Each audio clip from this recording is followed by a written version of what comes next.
سو الحمدللہ آج ہمارا سیشن جو ہے وہ بالکل اسی پہ ہے، مور نالج، علم۔ علم کی کیا اہمیت ہے؟ ہم سب لوگ علم کا نام سنتے تو ہم لوگوں کے دل میں، ذہن میں کون سا علم آتا ہے؟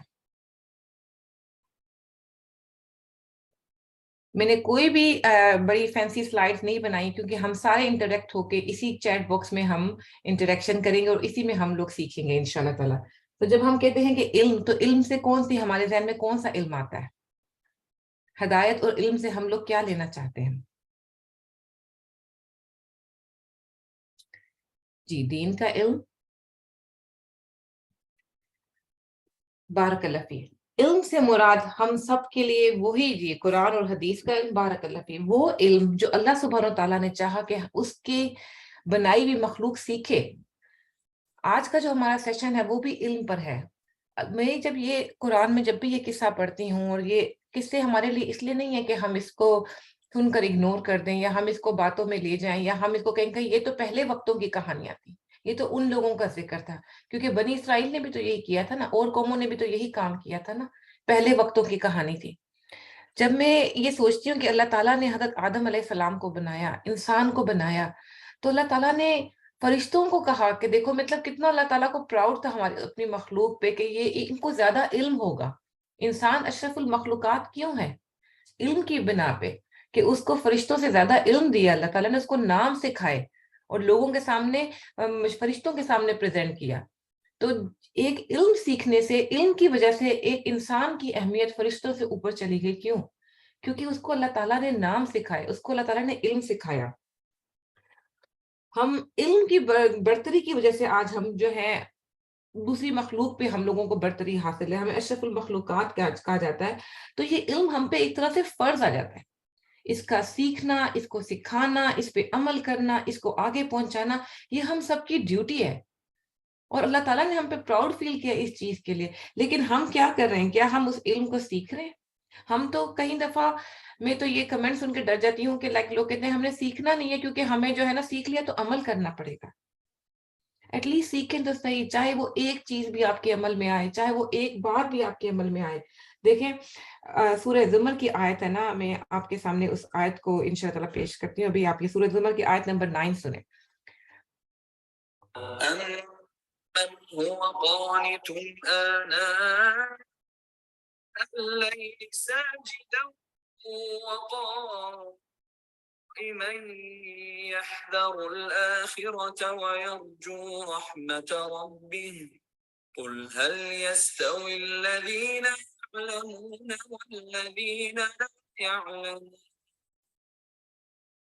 إِنَّمَا يَتَذَكَّرُ أُولُو الْأَلْبَابِ۔ جی، تو اللہ سبحانہ وتعالیٰ قرآن میں کہہ رہے ہیں کہ کیا علم والے اور بے علم لوگ برابر ہو سکتے ہیں؟ وہ بالکل بھی برابر نہیں ہو سکتے۔ علم والوں کو برتری ہے لا علم لوگوں پہ۔ اب ہمارے پاس یہ تھوڑا سا ٹائم ہے، یہ زندگی ہمارے پاس بہت تھوڑی سی ہے، اگر ہم نے اس وقت کو ضائع کر دیا، اس وقت کو صحیح اویل نہیں کیا، چاہے آپ کے لیے کچھ بھی چیز سیکھے، چاہے وہ ایک چھوٹی سی بھی چیز ہو، لیکن ہم نے علم والا بننا ہے، ہم نے وہ اسٹوڈنٹ بننا ہے جو علم کی تلاش میں رہتا ہے۔ ہم ساری زندگی کچھ نہ کچھ سیکھتے ہیں، کیونکہ ہمیں صحیح علم ہوگا تو ہم آگے اپنے بچوں کو اور اپنی نسلوں کو پہنچا سکیں گے، اور اگر ہم اس میں پیچھے رہ گئے تو وہ بھی اس میں پیچھے رہ جائیں گے، اور پھر ان کی نیکسٹ جنریشن ان سے 2 قدم اور پیچھے رہ جائے گی، اور پھر آنے والی جنریشن یہ علم ختم ہو جائے گا۔ تو یہ اپنا فرض سمجھے، یہ اپنی ڈیوٹی سمجھے، اس کو ایسا سمجھے کہ اللہ سبحانہ تعالیٰ نے فرشتوں کو کہا تھا کہ میں مخلوق کو بنا رہا ہوں، ان کو آدم علیہ السلام کو نام آتے تھے، چیزوں کے نام سکھائے، جو بھی سکھایا اللہ سبحانہ تعالیٰ نے علم کی بنا پر ان کو فوقیت دی ہے۔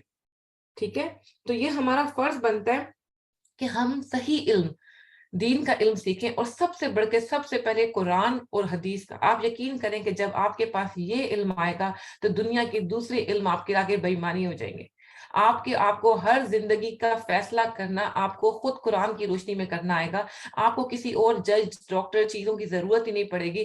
بے شک ہمیں زندگی میں اور لوگوں کا ساتھ چاہیے ہوتا ہے، لیکن ہمیں وہ ساتھ ہماری زندگی میں تب آئے گا جب ہمیں قرآن سے فیصلہ نہیں ملے گا یا ہمیں حدیث سے اس کی کوئی وہ نہیں ملے گی. لیکن انشاءاللہ تعالیٰ جب انسان علم کی راہ پہ آتا ہے تو اس میں بہت سی چیزوں میں تحمل آ جاتا ہے، بہت سی چیزوں میں صبر آ جاتا ہے، بہت سی حکمت آ جاتی ہے اور فیصلہ کرنے کی توفیق آ جاتی ہے. تو بھئی اللہ تعالیٰ سے دعا کہ اللہ تعالیٰ ہم سب کو علم والا بنائے، وہ علم والا بنائے، ویسا علم والا بنائے کہ جس کو سیکھ کے ہمیں تکبر نہ آئے. مطلب آپ دیکھیں نا، ایک عالم کو ایک عابد پہ فوقیت دی گئی ہے، ایک عبادت گزار پہ جو بندہ نفل پڑھ رہا ہے، نمازیں پڑھ رہا ہے، اس کے اوپر ایک علم والے کو فوقیت دی گئی ہے. آخر کیا وجہ تھی؟ آخر ایک عالم میں کیا ایسی بات ہوتی ہے کہ اس کے اندر سمندر کی گہرائی میں مچھلیاں چونٹیاں اپنے بلوں میں ان کے لیے دعا کرتی ہیں؟ یہ ہمیں حدیثوں سے ان سب چیزوں کا پتہ چلتا ہے. تو ہمیں اللہ تعالیٰ اپنے جو جائز علم ہے، جو صحیح علم ہے، اللہ تعالیٰ ہمیں سکھا دے اور اللہ تعالیٰ ہمیں توفیق دے کہ ہم اس کو آگے پہنچا سکیں اور خود بھی اس پہ عمل کر سکیں. انشاءاللہ ہم اپنا سیشن شروع کرتے ہیں، اور قصص القرآن میں ڈاکٹر فرحت ہاشمی کے ساتھ ہمارے پاس قصہ آدم علیہ السلام کا چل رہا ہے، اور ہم اسی میں علم کی اہمیت اور افقیت آپ کو آج انشاءاللہ تعالیٰ سمجھ آئے گی اور ڈیٹیل میں. شروع ہے، ریڈی کریں، ہم سٹارٹ کریں جی. اوکے، اللہ مبارک. چلیں جی، بسم اللہ الرحمن الرحیم. أعوذ بالله من الشيطان الرجيم. بسم الله الرحمن الرحيم. الحمد لله رب العالمين. الرحمن الرحيم. مالك يوم الدين. إياك نعبد وإياك نستعين. اهدنا الصراط المستقيم. صراط الذين أنعمت عليهم غير المغضوب عليهم ولا الضالين.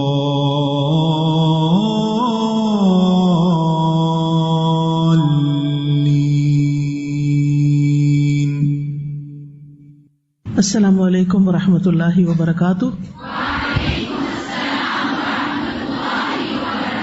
کیا حال ہے سب کا؟ الحمدللہ. یہ بتائیے کہ کون سی ایک چیز جو کل آپ نے سیکھی اور پھر گھر جا کر پریکٹس بھی کی؟ تسبیح کرنا. الحمدللہ، شعوری طور پر کانشیسلی یاد کر کے کہ اوہ تسبیح بھی کرنا ہے ساتھ. اور پھر سبحوہ بکرۃ و اصیلا، صبح اور شام. ٹھیک ہے نا؟ خاص طور پر 100 دفعہ سبحان اللہ و بحمدہ. اور کوئی چیز اس کے علاوہ؟ الحمدللہ. یہ کہہ رہی کہ کل یہ سٹیئرز اتر رہی تھی تو بیچ میں پھر صحن آ گیا، تو عام طور پر ہم پھر خاموش ہو جاتے ہیں. سٹیئرز پہ تو سبحان اللہ اترتے ہوئے پڑھ لیتے ہیں، لیکن وہ جو فاصلہ ہے وہ خاموشی سے طے ہوتا ہے. تو انہوں نے درمیان میں پھر الحمدللہ کہنا شروع کر دیا. الحمدللہ کہ اپنے تھوڑے تھوڑے ٹائم کے جو چنکس ہیں ان کو بھی اچھے کام میں استعمال کرنا، جس سے ہم بہت بڑی بڑی نیکیاں کما سکتے ہیں. تسبیح کا عربی میں معنی کیا جاتا ہے تنزیح. اور تنزیح کیا ہے؟ نفی الکمال، یعنی کمال میں نفی ہونا، یعنی کسی کمی کا شکار ہونا، عیب اور نقص کا. نحمدہ ونصلی علی رسولہ الکریم. اما بعد فاعوذ باللہ من الشیطان الرجیم. بسم اللہ الرحمن الرحیم. رب اشرح لی صدری ویسر لی امری واحلل عقدۃ من لسانی یفقہوا قولی. الحمد للہ رب الارض ورب السماء. خلق آدم وعلمہ الاسماء. لا الہ الا اللہ وحدہ لیس لہ انداد ولا اشباہ ولا شرکاء. تمام قسم کی حمد اللہ کے لیے ہے جو زمین کا رب ہے اور آسمان کا رب ہے، جس نے آدم علیہ السلام کو پیدا کیا اور ان کو ناموں کا علم سکھایا. اللہ کے سوا کوئی معبود برحق نہیں، وہ اکیلا ہے. اس کا کوئی ہمسر نہیں اور نہ ہی اس کے کوئی مشابہ ہے اور نہ ہی اس کا کوئی شریک ہے۔ نحن نقص عليك أحسن القصص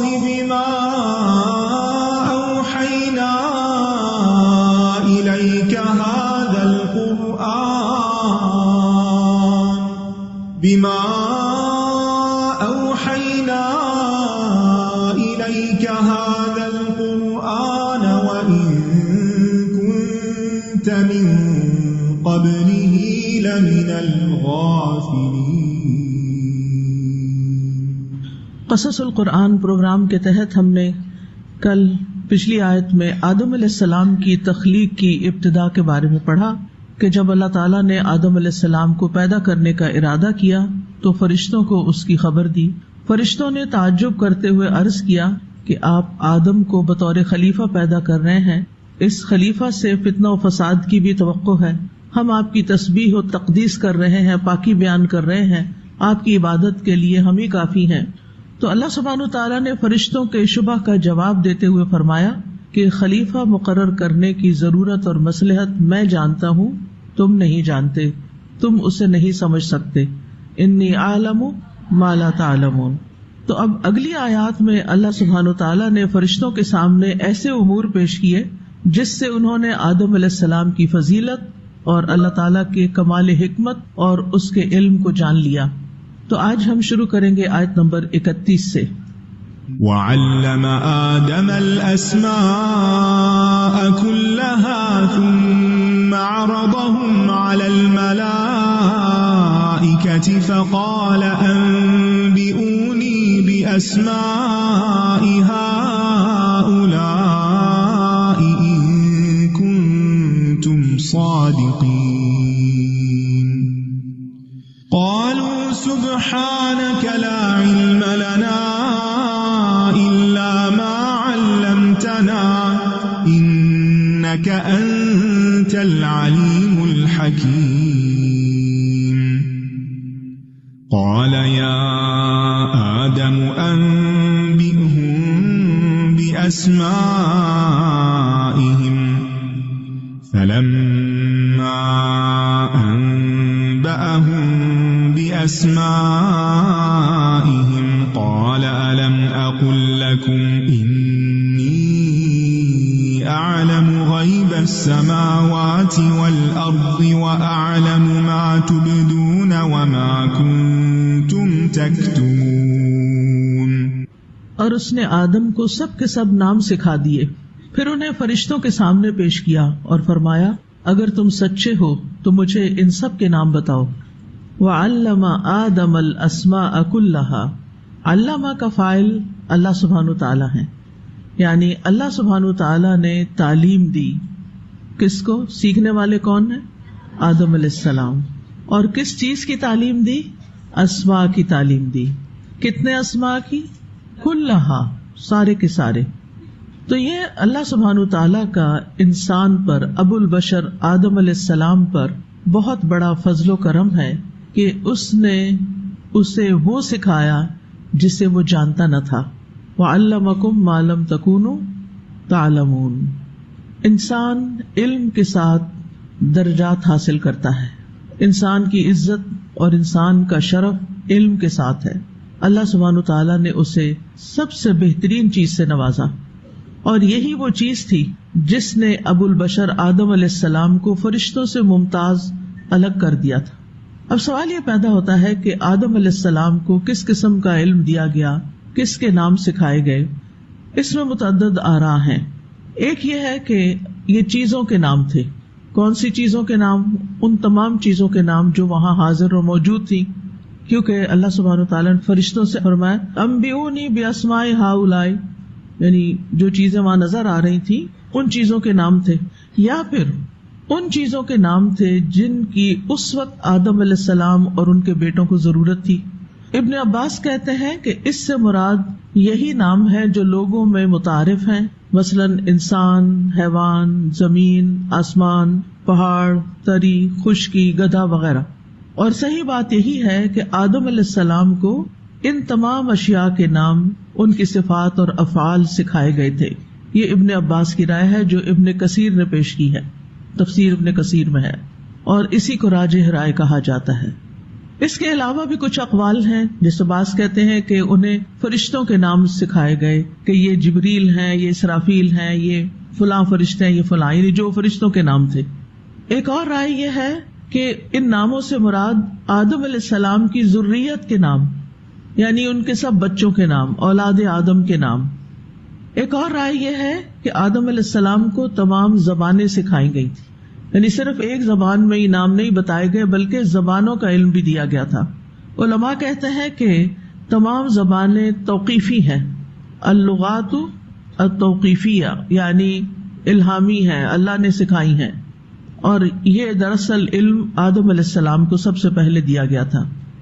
لیکن اصل بات پھر یہی ہے کہ یہ سب آراء ہے، اللہ سبحانہ وتعالیٰ نے خود ناموں کی تفصیل ہمیں نہیں بتائی کہ وہ کیا نام تھے، اس لیے ناموں کی بحث میں پڑھنے کی بجائے اصل بات کی طرف توجہ کرنی چاہیے اور اس کے بارے میں دیکھنا چاہیے کہ اللہ تعالیٰ دراصل سکھانا کیا چاہتے تھے، ہمیں کیا بتانا چاہتے ہیں، کیونکہ ان چیزوں کے بارے میں جاننے یا نہ جاننے سے ہمارا کوئی نقصان نہیں، یعنی وہ کسی کے بھی نام ہو، بس اتنا ہی کافی ہے کہ وہ نام تھے، اسم کی جمع اسماء ہوتی ہے۔ تو اصل چیز ان واقعات میں نصیحت ہے، غور و فکر کرنا ہے، سبق لینے ہیں۔ اب یہ بھی سوال کیا گیا کہ یہ نام سکھائے کیسے گئے، یعنی آدم علیہ السلام کیا بیٹھے ہوئے تھے یا ان کے ہاتھ میں کوئی کتاب تھی، یا پھر ان کو کس طریقے سے سکھائے گئے؟ انہوں نے تلقی کے ذریعے یہ لیے یا اللہ تعالیٰ نے ان کے دل میں ڈال دیے، ان کو الہام کر دیے؟ تو یہاں تعلیم سے مراد علامہ ہے نا، تو تعلیم سے مراد تلقین بھی ہو سکتی ہے، یعنی اللہ تعالیٰ نے ان کے دل میں یا ذہن میں یہ بات ڈال دی تھی اور ان کو ناموں کے بارے میں شناخت کرا دی گئی اور ان کے ذہن اور حافظے میں محفوظ کر دیا گیا، اور جس وقت انہیں بتانے کی ضرورت پڑی تو انہوں نے اپنے ذہن اور حافظے سے وہ نام بتا دیے۔ تو جب اللہ تعالیٰ نے آدم علیہ السلام کو یہ حکم دیا وَعَلَّمَ آدَمَ الْأَسْمَاءَ كُلَّهَا ثُمَّ عَرَضَهُمْ عَلَى الْمَلَائِكَةِ، نام اللہ تعالیٰ نے آدم کو سکھائے، سوال کس سے کیا؟ فرشتوں سے، پھر انہیں فرشتوں کے سامنے پیش کیا انہی چیزوں کو یا انہی لوگوں کو۔ فَقَالَ أَنبِئُونِي بِأَسْمَاءِ هَؤُلَاءِ، فرمایا کہ مجھے ان چیزوں کے نام بتاؤ، ان کنتم صادقین، اگر تم سچے ہو۔ یعنی فرشتوں کا امتحان ہو گیا، ان سے سوال کیا گیا، اور ان کا امتحان کیوں ہوا؟ کیونکہ ان کے ذہن میں ایک سوال تھا کہ آدم کو زمین کی خلافت کے لیے کیوں بنایا جا رہا ہے، کیوں پیدا کیا گیا؟ تو آدم علیہ السلام کلام کرنے لگے، ناموں کی خبر دینے لگے، اور اس طرح ایک امتحان میں کامیاب ہو گئے جس میں فرشتے کامیاب نہیں ہوئے تھے۔ اور اس سے یہ پتہ چلتا ہے کہ زمین کی خلافت کے لیے علم کا ہونا بے حد ضروری ہے، اور یہ علم الاسماء جو ہے یہ کوئی دین کا علم نہیں تھا، بلکہ یہ ایک طرح سے آپ کہہ سکتے ہیں محتاط الفاظ میں کہ یہ دنیا کا علم تھا، دنیاوی چیزوں کا علم تھا جو انسان کی ضرورت سے متعلق ہیں، اور اللہ تعالیٰ نے اس کا خود آغاز کیا، خود سکھائے، اور یہ اللہ تعالیٰ کی بہت بڑی رحمت ہے۔ اگر آدم علیہ السلام کو یہ تعلیم نہ دی جاتی تو ہم اس کے وارث کیسے بنتے، اور اگر ہم ان چیزوں کے نام نہ جانتے ہوتے، اگر اللہ ہی نہ ڈالتا دل میں، تو ہم تو گائے بھینس کی طرح ہی ہوتے۔ ان کی بھی زبان ہے، وہ بھی کچھ نہ کچھ بولتے ہیں، لیکن ان کو نہیں پتا ہی ان کے آس پاس چیزوں کے نام کیا ہیں، وہ اس دنیا کو نہیں پہچانتے۔ اور ہمارے لیے دنیا میں رہنا کتنا مشکل ہو جاتا، اس کا اندازہ مجھے اس وقت ہوا جب 2017 میں مجھے چائنا جانے کا اتفاق ہوا۔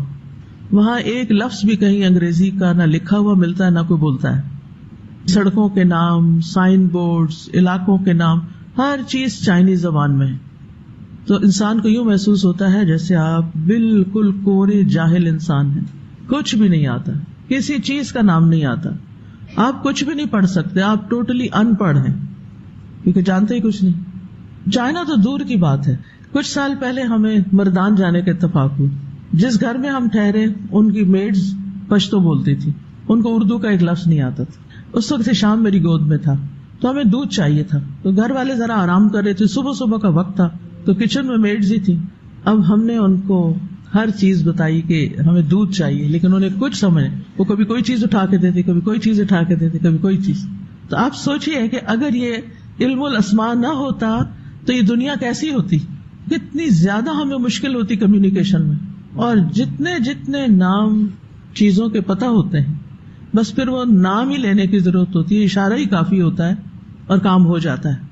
مثلا اگر آپ نے کسی کو بھیجنا ہو گروسری کرنے کے لیے اور کچھ منگوانا ہو اور نام ہی نہ پتا ہو آپ کو اور نہ اس کو پتا ہو اور نہ دکاندار کو پتا ہو، دنیا کا نظام ایک دن نہیں چل سکتا، بہت ہی مشکل ہوتی ہے. کہ نبی صلی اللہ علیہ وسلم نے اپنی مختلف استعمال کی چیزوں کے بھی نام رکھے ہوئے تھے.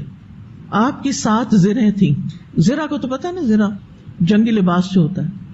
ایک کا نام تھا ذات الفضول، ذات الوشاح، ذات الاحواشی، سعدیہ، فضہ، بطر اور خرنق، یہ زروں کے نام تھے. آپ کے پاس 6 کمانیں تھیں. کسی ایک کا نام بتا دیں. 6 کمانیں تھیں آپ کے پاس. کمان کا پتہ ہے؟ پہلے تو کمان ہی پتا ہو. تیر کمان ہوتی ہے، زورا، وجا، صفرا، بیدا، کثوم. پھر ڈھالوں کے بھی نام تھے، زلوق اور فتق. آپ کے پاس 9 تلواریں تھیں، ان سب کے نام تھے. ماثور، عزب، ادب، وہ جو ایک آپریشن ہوا تھا نا، عین، ضاد اور با، وہ اسی نام پہ رکھا گیا. ذوالفقار، قلعی، بتار، حنف، دسوب، مخدم، قضیب. اسی طرح آپ کا حربہ، اس کا بھی نام تھا نبعہ. آپ کے پاس عقاب نام کا سیاہ پرچم تھا. آپ کے پاس کن نام کا ایک خیمہ تھا. ممشوق نام کا عصا بھی تھا. آپ کے امامہ کا نام سحاب تھا. ایک برتن کا نام غرا تھا. گدھے کا نام افیر نام تھا آپ کے گدھے کا. ابو طلحہ کے گھوڑے کا نام مندوب تھا. ابو درداء کے اونٹ کا نام دمون تھا. جنت کے دروازوں کا بھی نام ہے. ایک دروازے کا نام یہ سب کو آتا ہے، الحمدللہ، ریان تھا. اس سے کیا پتہ چلتا ہے؟ یعنی سب سے پہلے اللہ تعالیٰ نے نام سکھائے، اور رسول اللہ صلی اللہ علیہ وسلم کی سنت سے کیا پتہ چلتا ہے کہ آپ نے اپنے استعمال کی جو سب سے اہم ترین چیزیں تھیں ان کے نام رکھے ہوئے تھے. مثلاً آپ کے گھر میں یہ تلواریں دیوار پہ لٹکی ہوئی ہوتی تھی، اسلحہ موجود تھا. اور اب اگر آپ نے کسی ایک مخصوص تلوار کو اتروانا ہے، کسی کو کہنا اپنے غلام کو کہ یہ اتار دو، اچھا ہم ہو تو کیا کہیں گے؟ وہ ہے نا، وہ جو نمبر 1 2 3 4 پہ جو ہے نا، وہ مجھے اتار کے دو. کس طرح کی زندگی ہم جیتے ہیں نا. تو اسی لیے ہمارے وقت میں برکت نہیں ہوتی، کیونکہ ہم لمبی چوڑی باتیں کرتے ہیں. ہمارا کمیونیکیشن کا انداز، بات کرنے کا، کنوے کرنے کا، دوسرے کی سمجھنے کا، اس میں اتنا بڑا گیپ ہے جس کی وجہ سے ریلیشن شپ بھی خراب رہتے ہیں اور فرسٹریشن بھی بہت ہوتی ہے اور کاموں میں تیزی بھی نہیں آتی. تو اب آپ سوچ سکتے ہیں کہ آپ اپنی کس چیز کا نام رکھ سکتے ہیں. کم از کم ہم الہدا میں کچھ دروازوں کے نام رکھ لیں. افسوس کے ساتھ یہ کہنا پڑتا ہے کہ ہم نے جو کورسز کے نام رکھے ہیں وہ بھی بولتے ہوئے ہمیں تکلیف ہوتی. اچھا بھلا نام ہے تعلیم القرآن، جس کو بھی آپ بتائیں گے وہ خوش ہوگا کہ میں قرآن سیکھ رہی ہوں. TQ کس کو پتا. اب اس سفر میں مجھے اتنی تکلیف ہوئی، میں مختلف جگہوں پر جب گئی تو میں کسی سے ملتی تو پوچھتی آپ کیا کر رہی ہیں، تو کہتی میں پتہ نہیں TDPC کر رہی ہوں. پتہ نہیں یہ کیا ہے. پھر میں پوچھتی ہے کیا چیز ہے، تو کہتی ہے تعلیم دین، پتہ نہیں صبح کا شام کا اور پتہ نہیں کون کون سا نمبر، اتنا لمبا اس کو بنایا ہوا ہے. آپ سمپلی کہہ سکتے ہیں مثلاً میں الہدا اسلام آباد سے تعلیم القرآن کا کورس کر رہی ہوں، اور اندر تو یہ سارا کچھ بتانے کی ضرورت نہیں. اندر تو آپ یہ کہہ سکتے ہیں میں تعلیم القرآن 1 کی اسٹوڈنٹ ہوں، 2 کی اسٹوڈنٹ ہوں. اچھا اسی طرح پرسوں ایک بچی ہمارے گھر آئی اسکول کی، تو میں نے کہا بیٹا آپ کو کون سا سبجیکٹ اسکول میں اچھا لگتا ہے؟ پتہ نہیں اس نے QRM، لا حول ولا قوت. میں نے کہا کہ یہ کیا چیز ہے، مجھے نہیں پتا تھا. میں نے کہا یہ کیا چیز ہے، تو پتہ نہیں قرآنک اسٹڈیز کا شاید قرآن ریسیٹیشن اینڈ میمورائزیشن. ایک تو اول نام ہی لمبے نہیں رکھنے چاہیے، ان کو چھوٹا کیا جا سکتا، لیکن ضرورتاً ہم نے رکھا ہوا ہے نا تو اس کا نام ہم قرآنک اسٹڈیز کر سکتے ہیں، جیسے اسلامک اسٹڈیز ہوتا ہے. ٹھیک ہے، قرآنک اسٹڈیز اس میں کیا ہے، میمورائزیشن بھی ہے، ریسیٹیشن بھی ہے، میننگ بھی ہے، تفسیر بھی ہے، تجوید بھی ہے، سارا کچھ آ جائے گا. اوپر مین ٹائٹل بھی اگر بچوں کو سکھا دیا جائے کہ یہ قرآنک اسٹڈیز کا پیریڈ ہے تو کافی ہے. یہ بچے ساری زندگی قرآن کا لفظ نہیں بولیں گے کیونکہ انہوں نے قرآن لفظ کم ہی سنا اور کم ہی بولا. ان چیزوں کے اثرات ہوتے ہیں. اور ایکرونیمز جو ہوتے ہیں نا، اگر کسی چیز کو ختم کرنا ہے نا تو اس کا نام بدل کے ایکرونیم ڈال دو. اس کا آہستہ آہستہ وہ لوگوں میں ان نون ہو جائے گی، ڈیزالو ہو جائے گی. میں پنجاب یونیورسٹی سے پڑھی ہوں، تو ہوا یہ کہ جب میں لاہور گئی تو میرا ایک لیکچر تھا وہاں پنجاب یونیورسٹی میں، تو مجھے کہیں کہ آپ کا پی یو میں لیکچر ہے. پی یو کیا چیز ہے؟ کیونکہ جب تک ہم پڑھتے تھے تو ہم تو ہمیشہ کوئی پوچھتا تو ہم کہتے تھے پنجاب یونیورسٹی. اب ہر جگہ یہی حال ہے. تو ٹھیک ہے، اب لمبے ناموں میں مشکل ہوتی ہے، لیکن ان کا بھی کوئی حل نکالا جا سکتا ہے.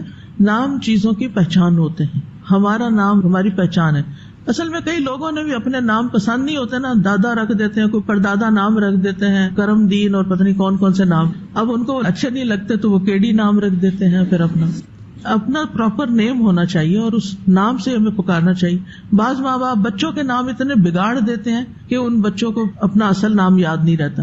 تو یہ ہمارے دین کا حصہ ہے، صحیح نام رکھنا اور صحیح نام پکارنا اور کمیونیکیشن کو آسان بنانا.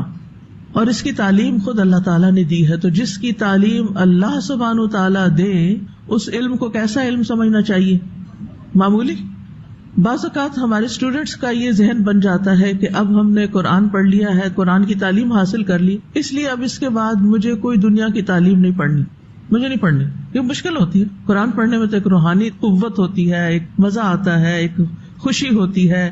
اب ماں باپ کہتے ہیں کہ تمہیں اس کے بعد یہ پڑھنا ہے، اب ہمارے اوپر تو پانی پڑ جاتا ہے کہ یہ تو بہت مشکل کام ہے. ٹھیک ہے، میں نہیں کہتی کہ سارے کے سارے لوگ ہی نکل کھڑے ہوں، کچھ لوگ تو ایسے ہوں جو قرآن کے علم میں بھی مہارت حاصل کریں اور اس کی تعلیم دیں، اور اچھے ذہین لوگ ہوں جو دنیا میں بہت آگے جا سکتے ہیں، ایکسل کر سکتے ہیں، وہ دین میں بھی بہت ایکسل کریں. اور لوگوں کو بے حد ضرورت ہے، دنیاوی علوم دنیا کی ضرورت پوری کرتے ہیں اور مختلف ضروریات پوری کرتے ہیں، اور اس میں بہت سے لوگ بھی ہیں. لیکن دینی علم تو ہر بندے کی ضرورت ہے. بعض اوقات لوگ کہتے ہیں یہ دین پڑھ کے آپ کریں گے کیا، اس کا تو کوئی فیوچر ہی نہیں ہے، یا اس کا تو کوئی اسکوپ نہیں ہے. تو میں حیران ہوتی ہوں، میں کہتی کیسے اسکوپ نہیں ہے؟ دین تو ہر بندے کی ضرورت ہے، ہر ایک کو سیکھنا چاہیے، یہ تو ایک فریضہ ہے. تو اگر سارے لوگ بھی سکھانے لگ جائیں آپ، تب بھی پورے اسلام آباد کو آپ پورے نہیں آ سکتے. ایک مثال ہے. تو اس لیے کبھی بھی یہ نہ سمجھے کہ دینی علم کم ہے اور دنیاوی علم برا ہے. نیور. ہر نفع مند علم. ہم جب دعا کرتے ہیں اللہم انی اسألک علما نافعا، کہ اللہ ہمیں علم نافع عطا فرما، تو پھر اس میں دینی علم بھی آتا ہے، دنیاوی علم بھی آتا ہے. ٹھیک ہے، ہمارے سلیبس بعض اوقات ایسے ہوتے ہیں کہ اس میں ہمیں کچھ چیزیں پڑھنی پڑ جاتی ہیں مجبوراً اضطراری طور پر، کہ جو ہمیں بہت تکلیف دیتی ہیں یا ہمارے مزاج سے میل نہیں کھاتی، یا قرآن پڑھنے کے بعد وہ بالکل لغویات لگتی ہیں، جیسے اردو پوئٹری ہے مثلاً، جو عام طور پر عشق و عاشقی کی شاعری ہے، عجیب سی لگتی ہے. کیونکہ جب انسان اللہ سے محبت کرنا سیکھ لیتا ہے تو پھر اس کے بعد دوسری محبتیں چیپ سی لگتی ہیں، اس طرح کی باتیں کرنا. لیکن ٹھیک ہے، اس سے انسان ووکیبلری سیکھتا، اپنی نیت درست کر لے. ہم ووکیبلری سیکھ رہے ہیں، ہم ایکسپریشن سیکھ رہے ہیں، بہت سے اور فائدے ہو سکتے ہیں. ایون عربی زبان میں ماسٹرز آپ کر ہی نہیں سکتے جب تک آپ دور جاہلیت کی شاعری نہیں پڑھتے. اور دور جاہلیت کی شاعری بہت رچ ہے، اور اس کا پڑھنا اس لیے بھی ضروری ہے کہ پھر قرآن کی آپ کو قدر آتی. کیونکہ دور جاہلیت میں ان کی اصل جو اسٹرینتھ تھی وہ شعر و شاعری تھی.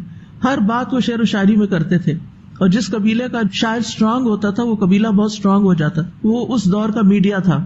تو وہ شعر و شاعری جو تھی اس کے میلے لگتے تھے، اور جو سب سے اعلیٰ شعر ہوتے تھے ان کو سونے کے پانی سے لکھ کے خانہ کعبہ میں لٹکایا جاتا تھا، اور ہر عمرہ حج کرنے والا آ کر ان شعروں کو یاد کر لیتا اور واپس جا کے اپنے اپنے علاقوں میں اس کو پھیلا دیتا تھا. تو یہ اس دور میں کمیونیکیشن کا ذریعہ تھا اور چیزوں کو پھیلانے کا. تو اس میں بھی جو امرؤ القیس کی شاعری ہے اس میں بعض اوقات اتنی فحش باتیں ہیں کہ آپ کے لیے پڑھنا دوبر ہو جاتا ہے. لیکن اب کیا کیا جائے، اس کے بغیر آپ امتحان پاس نہیں کر سکتے، آپ کو پڑھنی. تو کچھ چیزیں ناگوار بھی ہوتی ہیں. اب وہ سسٹم کا حصہ ہے. جب پہیا گھومتا ہے تو ساری چیزیں اس کے ساتھ ہی گھومیں گی نا. اب ہم اس کو الٹا نہیں چلا سکتے، الا یہ کہ آپ کے پاس اتنی فورس ہو کہ آپ اس کا آلٹرنیٹ لے کر آئیں. اس میں ٹائم لگتا ہے. سلیبس ری ڈیزائن کرنا اور پھر اس کو عام کرنا اور لوگوں تک پہنچانا، یہ ہر ایک کے بس کی بات نہیں ہوتی. تو اس کے لیے پھر ایکسپرٹیز چاہیے ہوتی ہے، کیونکہ آپ قوم سے کھیل نہیں سکتے. لوگوں کے فیوچر سے، بچوں کے مستقبل سے آپ کو کھیلنا نہیں چاہیے، ان کو سالڈ نالج دینا چاہیے. تو بہرحال کہنے کا مطلب یہ ہے کہ ہمیں پراپر نیم آنے چاہیے، ملکوں کے نام آنے چاہیے. اب اگر ہم بچوں کو مثلاً سکھاتے ہیں، جغرافیہ سکھاتے ہیں، بچوں کو بعض اوقات بہت بورنگ لگتا ہے. میں نے تو اپنے بچوں کو چھوٹے چھوٹے ہوتے ہی بڑے بڑے نقشے لا کے گھر میں ان کو ماؤنٹ کروا کے رکھ دیا تھا ان کے آگے، کے اس میں سے بتائیں، یعنی کھیلیں، یعنی دنیا کے نقشے پہ بیٹھ کے کھیلیں کہ کون سی چیز کہاں ہے. تو وہ پڑھ پڑھ کے پورا جغرافیہ آ جاتا ہے کہ کون سی چیز کہاں ایگزسٹ کرتی. آج اگر نام لیں تو لوگ کہتے ہیں یہ ہے کہاں. ابھی ریسنٹلی میرے ساتھ یہی ہوا, میں نے کسی جگہ کا نام لیا تو ان کو سمجھ نہیں آئی کہ میں کیا بات کر رہی ہوں. تو مسلمانوں کے علوم میں پیچھے نہیں ہونا چاہیے, لیکن علوم کی ہے اسم, ناموں کا علم. اور آپ دیکھیں کہ بچوں کو بھی جب سکھاتے ہیں تو ورڈز پہلے سکھاتے ہیں نا, یعنی جب ان کو پڑھنا لکھنا آتا ہے تو اللہ سبحانہ تعالیٰ نے یہ سکھایا. اگر ہم اپنی نیت اچھی رکھیں گے نا, تو جس وقت ہم سائنس کے مشکل ٹرمینالوجی یاد کر رہے ہوتے ہیں, اور جو لوگ ڈاکٹرز ہوتے ہیں وہ بعض اوقات دوائیوں کے اتنے مشکل نام اور اسپیلنگز یاد کر رہے ہوتے ہیں, اتنے لمبے, اور کتابوں کی اتنی مشکل ٹرمینالوجی ہوتی ہے, تو اس وقت اس کو عبادت سمجھ کے کریں. کیا سوچ کر کہ اللہ سبحانہ تعالیٰ نے ساری چیزوں کے نام سکھائے تھے, اور ان ناموں کو سیکھے بغیر ہم آگے نہیں بڑھ سکتے. یہ آگے بڑھنے کے لیے ضروری ہے, فرض کے درجے میں, اور ہر ایک کے اپنے اپنے فیلڈ سے متعلق. ٹھیک ہے, یعنی کہ پوری دنیا کی چیزوں کے نام آپ سیکھ لیں, اپنے علم سے متعلق جو چیزیں ہیں ان کے بارے میں بہرحال آپ کو پتا ہونا چاہیے. جیسے اگر آپ حدیث کورس کی اسٹوڈینٹس ہیں اور آپ علوم الحدیث پڑھ رہے ہیں, تو آپ کو حدیث کی جتنی بھی قسمیں ان سب کے نام آنے چاہیے. وہ ٹرمز آپ کو زبانی یاد ہونی چاہیے کہ کہیں وہ ٹرم استعمال ہو تو فوراً آپ کو پتا ہو کہ کس چیز کی بات ہو رہی ہے. صحیح کیا ہے, ضعیف کیا ہے, حسن کیا ہے, حسن لغیری کیا ہے, حسن لذاتی کیا ہے. اسی طرح علوم القرآن ہے, باقی علوم بھی ہیں, فقہ ہے. تو بہرحال ثم عرضهم علی الملائکہ, پھر اللہ تعالیٰ نے ان کو فرشتوں کے سامنے پیش کیا, فرشتوں کا امتحان لینے کے لیے ان کو چیلنج کیا کہ وہ بتا سکتے ہیں کہ نہیں. اب یہاں ارادہا کی بجائے ارادہم ہے. ٹھیک ہے, اسماء کلہا کہا اور پھر ارادہم کہا. کیوں؟ اس سے کیا بات پتہ چلتی؟ اس سے یہ پتہ چلتا ہے کہ جو نام سکھائے گئے تھے ان ایک اشارہ ملتا ہے کہ اس میں ذوی العقول بھی تھے اور غیر ذوی العقول بھی تھے. ذوی العقول کون ہے؟ جیسے فرشتے, انسان, اور غیر ذوی العقول حیوان, جمادات, نباتات وغیرہ, یہ سب کچھ. تو آدم علیہ السلام کو جو نام سکھائے گئے تھے اور اللہ تعالیٰ نے فرشتوں کے سامنے جو مخلوقات اور چیزیں پیش کی تھی, ان میں سے کچھ ذوی العقول تھی اور کچھ غیر ذوی العقول تھی. تو صیغہ تبلیغ کو سامنے رکھتے ہوئے یعنی ذوی العقول غالب ہیں غیر ذوی العقول پر, تو اس لیے ارادہم کہا. اب ایک اور چیز ہے, کیسے پیش کیا, اس کے بارے میں ہمیں کچھ نہیں بتایا گیا کہ پیش کرنے کا طریقہ کیا تھا.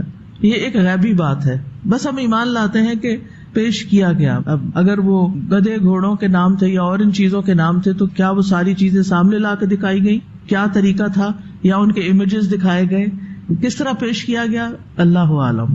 ٹھیک ہے. فقال انبئونی باسماء ہؤلاء ان کنتم صادقین. تو اللہ تعالیٰ نے فرمایا کہ اگر تم اپنے قول اور اپنے گمان میں سچے ہو کہ یہ خلیفۃ الارض جو ہے وہ زمین میں فساد ہی کرے گا, تو ان اشیاء کے نام بتاؤ. یعنی فرشتوں کے امتحان لینے کا مقصد یہ تھا کہ وہ آدم علیہ السلام کی ذریت کے متعلق یہ گمان رکھتے تھے کہ یہ زمین کی خلافت پا کر زمین میں بہت فساد کریں گے, خون ریزیاں کریں گے. تو ان کے اس گمان کی تردید کرنے کے لیے ان کو ذریت آدم کا مشاہدہ کروایا گیا. یعنی اگر اس میں انسان بھی تھے تو بعض علماء کہتے ہیں کہ جیسے حضرت آدم کی اولاد میں سے داؤد علیہ السلام بھی تھے, سلیمان علیہ السلام بھی تھے, محمد صلی اللہ علیہ وسلم بھی تھے. یعنی صرف خون ریزیاں کرنے والے لوگ نہیں, یہ جلیل القدر پیغمبر بھی ہیں. اور پھر یہ بھی بات واضح کر دی گئی کہ زمین کی خلافت کے لیے صرف تسبیح اور تقدیس کافی نہیں. ٹھیک ہے, اس کے لیے علم الاسماء بھی ضروری ہے, جو آدم علیہ السلام کو عطا کیا گیا, فرشتوں کو نہیں. اس لیے وہ نہیں بتا سکے.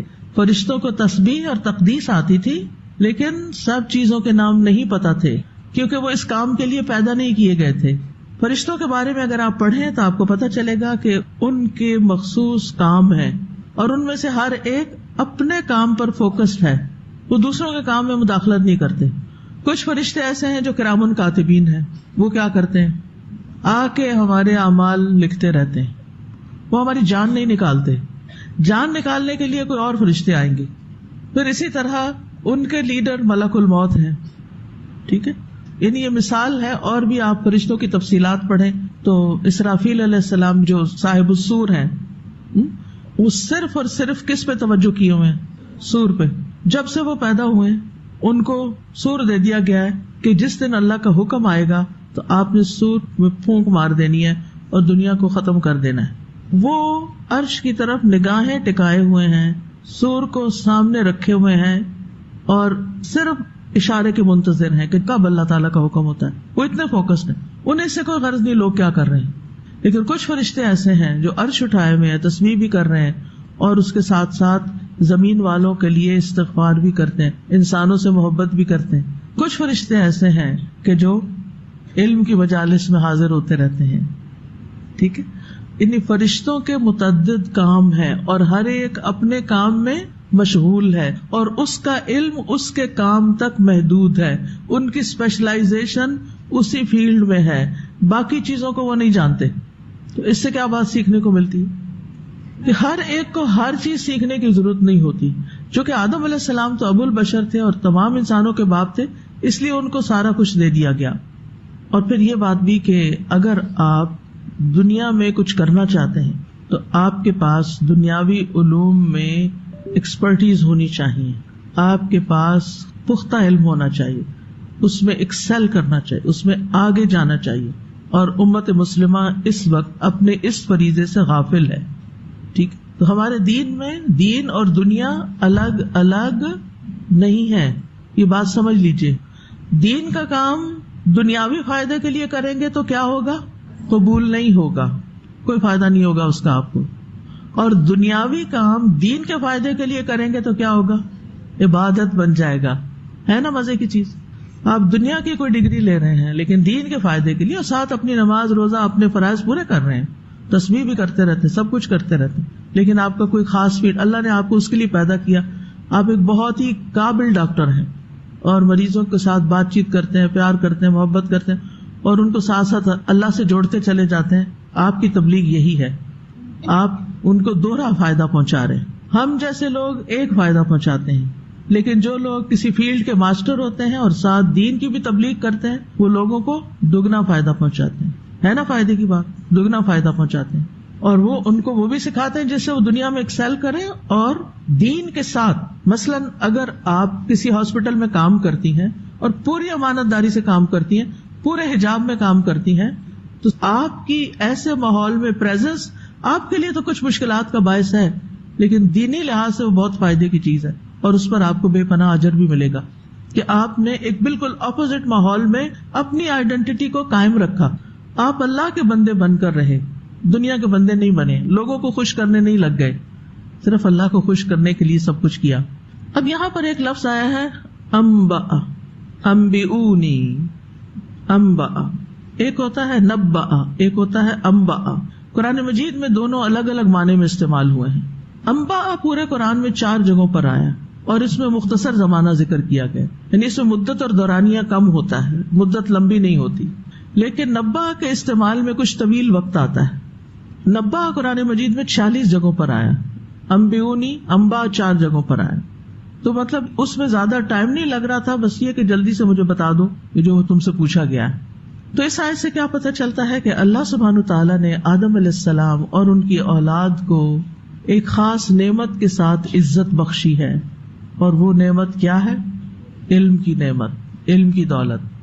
اور ویسے بھی فرمایا وَلَقَدْ كَرَّمْنَا بَنِي آدَمَ وَحَمَلْنَاهُمْ فِي الْبَرِّ وَالْبَحْرِ وَرَزَقْنَاهُمْ مِنَ الطَّيِّبَاتِ وَفَضَّلْنَاهُمْ عَلَى كَثِيرٍ مِّمَّنْ خَلَقْنَا تَفْضِيلًا. اور البتہ تحقیق ہم نے بنو آدم کو عزت بخشی اور انہیں خشکی اور سمندر میں سوار کیا. سواریاں ہوں گی تو سوار ہوں گے نا, تو کس علم کی طرف اشارہ جا رہا ہے؟ کاریں بنانے کی طرف, جہاز بنانے کی طرف, دنیاوی چیزیں ہیں. لیکن صرف ابن آدم ہے جو سواری کرتا ہے. ٹھیک ہے نا. کبھی گائے بھینس کو گاڑی میں جاتے دیکھا ہے؟ نہیں. ان بیچاروں کو کس پہ لاتے ہیں جب ٹرانسپورٹ کرنا ہوتا ہے؟ کبھی دیکھا ہے راستے میں؟ ایسے ایسے بھیانک منظر میں نے دیکھے ہیں. بیچاری گائے نے منہ باہر نکالا ہوا ہوتا ہے اور لٹکا ہوا ہوتا ہے اس کا منہ, اور ایک ٹرک کے اندر پتہ نہیں کتنی ساری بھینسیں ساتھ ساتھ جوڑ کے ان کو کھڑا کر دیتے ہیں, اور وہ سارا وقت دھکے کھاتی ہے, اور بیچاری ان کو کچھ سمجھ نہیں کدھر لے جا رہے ہیں, ہمیں ذبح کرنا ہے یا بیچنا ہے یا کیا کرنا ہے. تو آپ اگر بیٹھتے ہیں بس میں یا کار میں یا گاڑی میں تو کس طرح بیٹھتے ہیں؟ سیٹ پہ بیٹھتے ہیں, عزت کے ساتھ بیٹھتے ہیں. تو بہرحال یہ بنی آدم کی کرامت ہے باقی مخلوق پر کہ باقی مخلوق بیچاری سانپ وغیرہ زمین سے گھسٹ گھسٹ کے جا رہے ہوتے ہیں اور انسان گھوڑوں پہ بیٹھ کے، اونٹوں پہ بیٹھ کے یا کاروں میں بیٹھ کے جا رہے ہوتے ہیں، اور انہوں نے علم کی بنا پر یہ چیزیں ایجاد کی اور ان سے فائدہ اٹھایا. پھر رزقناہم من الطیبات، انہیں طیبات کھانے کو دی. اور ہم سبزی چھیل کے جو چھلکے ہوتے ہیں وہ بکری کو جا کے ڈال دیتے ہیں. ہم کیا کھاتے ہیں وہ کیا کھاتے ہیں. وفضلناہم، اللہ نے ہمیں فضیلت دی ہے، علی کثیر ممن خلقنا تفضیلا، حتیٰ کہ فرشتوں پر بھی فضیلت دی. اور فرشتوں پر فضیلت کب؟ علم کی بنا پر. تو اولاد آدم کے اس شرف میں تمام اولاد شامل ہے، بنی آدم پوری کی پوری، خواہ مسلمان ہو یا نان مسلم، امیر ہو یا غریب ہو، کالا ہو گورا ہو، ترقی یافتہ ہو ترقی پذیر ہو، مذکر ہو مؤنث ہو، بس یہ دو ہی ہوتے ہیں. تو اس لیے اللہ نے ان سب کو عزت بخشی ہے. ٹھیک ہے، تو تمام اولاد آدم عزت کے قابل ہے، یہ بات یاد رکھیے. اللہ تعالیٰ فرماتے ہیں یا ایھا الناس اتقوا ربکم، اے لوگوں اپنے رب سے ڈرو. الذی خلقکم من نفس واحدہ، جس نے تمہیں ایک جان سے پیدا کیا. وخلق منہا زوجہا، اور اسی سے اس کا جوڑا بنایا. وبث منہما رجالا کثیرا ونساء، اور اس نے ان دونوں کے ذریعے جو اولاد پیدا ہوئی زمین میں بہت سے مرد اور عورتیں پھیلا دیے. ٹھیک ہے، کیا پھیلائے؟ مرد اور عورتیں. تو ہم یا مرد ہیں یا عورتیں ہیں. جو تیسرا جینڈر ہوتا ہے جو درمیان کا، اس کے اندر بھی یا عورتوں والی خصوصیات زیادہ ہوتی ہیں یا مردوں والی ہوتی ہیں. ٹھیک ہے، ہمیں بلی اور کوا نہیں بنایا، کیونکہ آج کے دور میں کچھ لوگ اپنے آپ کو بلی سمجھتے ہیں، اور اس سے بڑا کوئی جھوٹ نہیں. اللہ نے آپ کو انسان پیدا کیا، آپ بلی بنے ہوئے. میں نے شاید پہلے بھی آپ کو بتایا ہو، کینیڈا میں ایک بچہ ہے، اس کا نام ہے کرو محمد. وہ اپنے آپ کو کوا سمجھتا ہے، مسلمان بچہ ہے. پتہ نہیں دماغ میں کیا خلل آ گیا کہ میں کرو ہوں، کوا ہوں. تو اللہ سبحانہ وتعالیٰ نے کبوں کے اوپر کس کو فضیلت دی ہے؟ انسانوں کو. لیکن ہمیں پتہ ہی نہیں کہ اللہ نے ہمیں عزت بخشی، اس لیے ہم اسفل سافلین، اپنے سے نیچے والوں کی پیروی کر رہے ہیں. اللہ تعالیٰ فرماتے ہیں یا ایھا الناس انا خلقناکم من ذکر وانثی وجعلناکم شعوبا وقبائل لتعارفوا ان اکرمکم عند اللہ اتقاکم. پھر انسانوں میں سے سب سے زیادہ عزت والے تقوی والے ہیں. ہر انسان کو عزت کا شوق ہوتا ہے نا، تو بس عزت حاصل کرنی ہے تو تقوی اختیار کریں. رسول اللہ صلی اللہ علیہ وسلم نے فرمایا تمہارے یہ نسب نامے کسی کے لیے گالی کا سبب نہیں، تم سب آدم کی اولاد ہو اور ایک دوسرے کے قریب ہو. دین یا عمل صالح کے علاوہ کسی وجہ سے کسی کو کسی پہ کوئی فضیلت نہیں. ہاں، جو دین میں آگے اسے فضیلت ہے، جس کے عمل زیادہ اچھے ہیں اس کو فضیلت ہے اللہ کے ہاں. آدمی کے برا ہونے کے لیے یہی کافی ہے کہ وہ فحش گو ہو، بد کلام ہو، بخیل ہو، بزدل ہو. یہ بری عادتیں ہیں انسان کے اندر. تو بہرحال اللہ تعالیٰ نے بندوں پر جو احسان کیا ہے وہ علم کی بنا پر کیا ہے. اسی لیے دنیا کے علم کے علاوہ اللہ نے ایک اور علم بھی سکھایا بندوں کو، اور وہ کیا ہے؟ الرحمن علم القرآن. ٹھیک ہے، علم الاسماء اور علم القرآن. تو آپ نے کیا کرنا ہے؟ علم الاسماء بھی سیکھنا ہے اور علم القرآن بھی سیکھنا ہے. یہ دونوں چیزیں ہیں، یہ دونوں ہی اللہ کی رحمتیں ہیں، اور یہ انسان ہی کو سکھائی گئی. خلق الانسان علمہ البیان. اور انسان کی فوقیت کی ایک اور وجہ کہ اس کو بولنا سکھایا ہے. تو یاد رکھیے جس کے علم میں جتنا اضافہ ہوتا جائے گا دین میں دنیا میں، اس کو اتنی عزت زیادہ ملتی جائے گی. لہذا کورس ختم کرنے کے بعد فارغ نہیں ہونا، کچھ اور جوائن کر لیں، کچھ اور پڑھ لیں، کچھ اور پڑھ. ساری زندگی پڑھنے لکھنے سے تعلق رکھنا ہے، چاہے آپ ہاؤس وائف ہوں، چاہے آپ دنیا میں کہیں بھی ہوں. اب تو کچھ مشکل ہی نہیں. پہلے تو یہ ہوتا تھا ہمارے اس ملک میں، ہم افریقہ میں میرے ہسبینڈ کی پوسٹنگ ہوگی، کوئی کتاب نہیں ملتی. اب تو آپ ہر جگہ نیٹ سے پڑھ سکتے ہیں، PDF سے پڑھ سکتے ہیں. پڑھنے کی عادت ہو صحیح. کورسز بھی زوم پر، آن لائن، ای لرننگ، ہر طرح کی فیسلٹیز موجود ہیں، پڑھنے والے ہوں صحیح. افسوس یہ کہ مسلمان شادی بیاہ پہ کروڑوں خرچ کر دیتے ہیں، علم کے لیے خرچ نہیں کرتے. بڑی افسوس کی بات ہے، اسی لیے پیچھے ہیں. علم کا حصول چاہے دنیا کا ہو چاہے دین کا ہو، ہماری پرائرٹی نمبر 1 ہونا چاہیے. ہمارے پاس کھانے کو ہو یا نہ، ہمارے پاس کپڑے ہوں یا نہ، ہمارے پاس جیولری ہو یا نہ، کوئی فرق نہیں پڑتا، ہماری عزت میں کوئی کمی نہیں آئے گی، لیکن ہمارے پاس علم ہونا چاہیے. اور آپ مائیں ہیں، آپ نے بچوں کو بچپن سے ہی ان کے کان میں یہ ڈالتے رہنا ہے کہ تم نے پڑھنا ہے، اور جب بھی وہ سمجھ جائیں.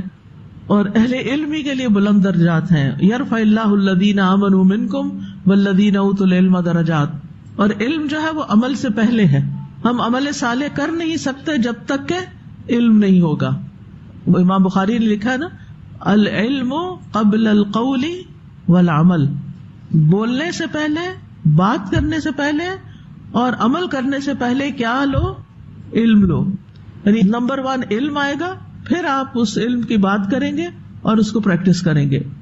اور سب سے پہلا علم کس کے بارے میں حاصل کرنا چاہیے؟ فَاعْلَمْ أَنَّهُ لَا إِلَهَ إِلَّا اللَّهُ. اب آ جائیں بچوں پہ. آپ مائیں ہیں نا، لڑکیاں ہیں، اس لیے میں بچوں کی باتیں بہت کرتی ہوں، ورنہ آپ سوچ رہے ہوں گے کہ پتہ نہیں کیوں ہر وقت بچے بچے بچے. فیوچر کی مائیں ہیں آپ، اور ماں ہونے میں بڑی عظمت ہے، بڑی عزت ہے، یہ کوئی بری بات نہیں ہے. ٹھیک ہے، تو آپ دیکھیں کہ آپ نے اپنے بچے کو سب سے پہلے کیا بولنا سکھانا ہے؟ لا الہ الا اللہ. ٹھیک ہے، جو ہی ذرا سا بھی ہوش سنبھالے گا نا، وہ کہے گا یہ کیا ہے، یہ کیا ہے، یہ کیا ہے، ہر چیز کا سوال کرے گا یہ کیا ہے. وہ افعال نہیں پہلے بولتا، وہ پہلے کیا بولتا ہے؟ اسماء، کیونکہ الہام ہوئے میں نا پہلے اسی طرف جاتا ہے. بچوں کی ووکیبلری میں جتنا ہو سکے اضافہ کریں. وہ معنی بنے جو کہیں میرا سر نہ کھاؤ، ہر وقت پوچھتے رہتے یہ کیا یہ کیا. اگر آپ کو نہیں پتا، ڈھونڈیں، سرچ کریں کہ اس نے سوال کیا، مجھے اس کا جواب آنا چاہیے، اور یہ آپ کے لیے سیکھنے کا ذریعہ بن جائے گا. ٹھیک ہے، ماں جتنا کچھ بچے کو سکھا سکتی ہے نا، کوئی دنیا کا اور بندہ نہیں سکھا سکتا. اور یہ پہلے 2 سال جو ہوتے ہیں نا، وہ اسپونج کی طرح ہوتے ہیں، جوڑ ڈالتے جاؤ وہ اندر جذب کرتا جائے گا کرتا جائے گا. ایک وقت آئے گا کہ پھر وہ ٹپکنا شروع ہو جائے گا، پھر وہ بولنا شروع ہو جائے گا، پھر وہ بتانا شروع ہو جائے گا. تو 2 کام کرنے، یاد رہیں گے یہ نصیحتیں لکھ لیں کہیں. پہلے لا الہ الا اللہ سکھانا ہے، اور دوسری چیز علم الاسماء، اما ابا، یعنی ماں باپ، بہن بھائیوں کے نام، چیزوں کے نام. گھر کی کوئی چیز نہ ہو جس کا نام نہ آتا ہو. میں نے جب یہاں آ کے پڑھانا شروع کیا تھا اسلامک یونیورسٹی میں، تو میری اپائنٹمنٹ عربک کی لیکچرر کے طور پر ہوئی تھی، پہلی اپائنٹمنٹ. اس وقت ابھی میں نے پی ایچ ڈی نہیں کی تھی، تو مجھے عربی لینگویج سکھانی تھی، کیونکہ اس میں سال کا لینگویج کا کورس ہوتا تھا. پھر وہ اپنا فیلڈ سلیکٹ کرتے تھے، جو اصول الدین میں یا شریعہ میں یا لاء میں جہاں بھی جانا ہوتا تھا. اور اس میں پاکستانی اسٹوڈینٹس بھی تھے اور دوسرے اسٹوڈینٹس بھی، ہر طرح کے اسٹوڈینٹس. تو اردو نہیں وہاں بول سکتے تھے، عربی ہی بولنی ہوتی تھی.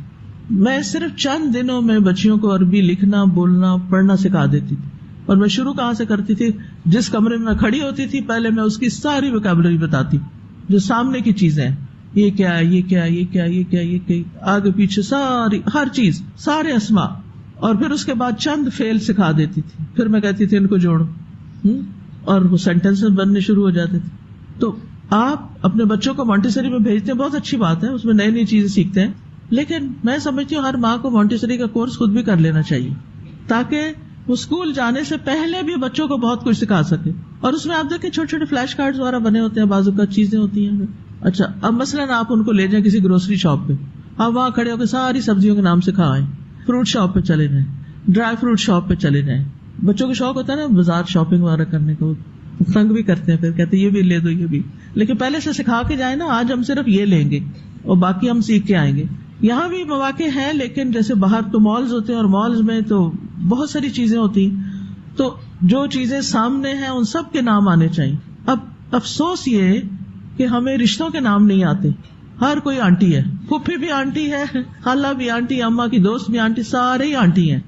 کسی کو ہم خالہ نہیں کہنا جانتے، کسی کو پھوپھی نہیں کہنا جانتے، کسی کو چاچی نہیں کہہ سکتے، کسی کو تائی نہیں کہہ سکتے. کتنا پیارا ہے ہمارا کلچر کہ اس میں سارے رشتوں کے نام ہیں.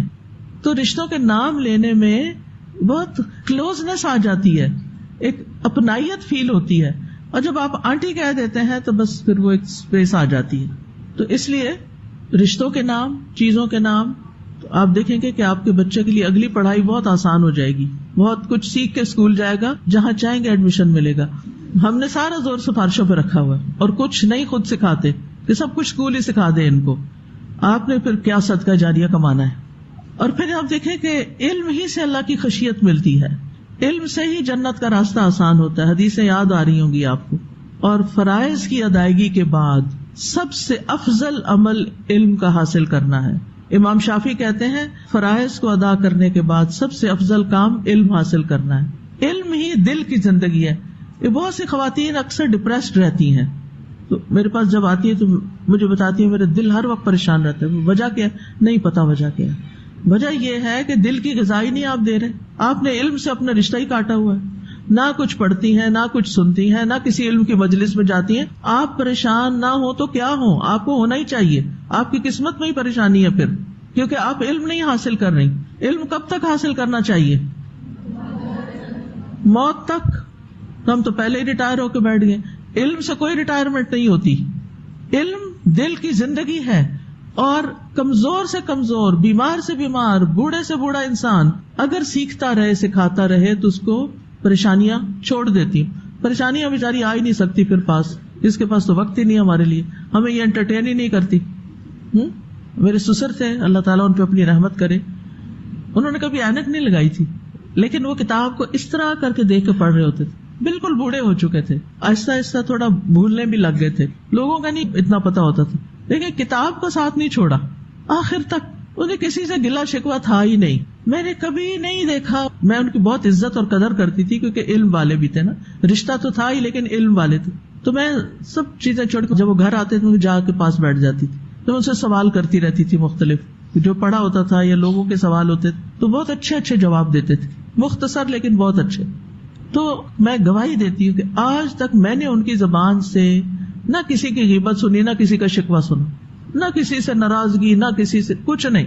اپنے کام سے کام اپنا پڑھا کے آتے ہیں اور آ کے پھر گھر میں کتاب. جو بزرگ اس طرح اپنا بڑھاپا گزارتے ہیں وہ دلوں میں محبت رکھتے ہیں، اور جو ہر وقت منہ بسورے رکھتے ہیں ان کی اولاد بھی ان سے تنگ ہو جاتی ہے.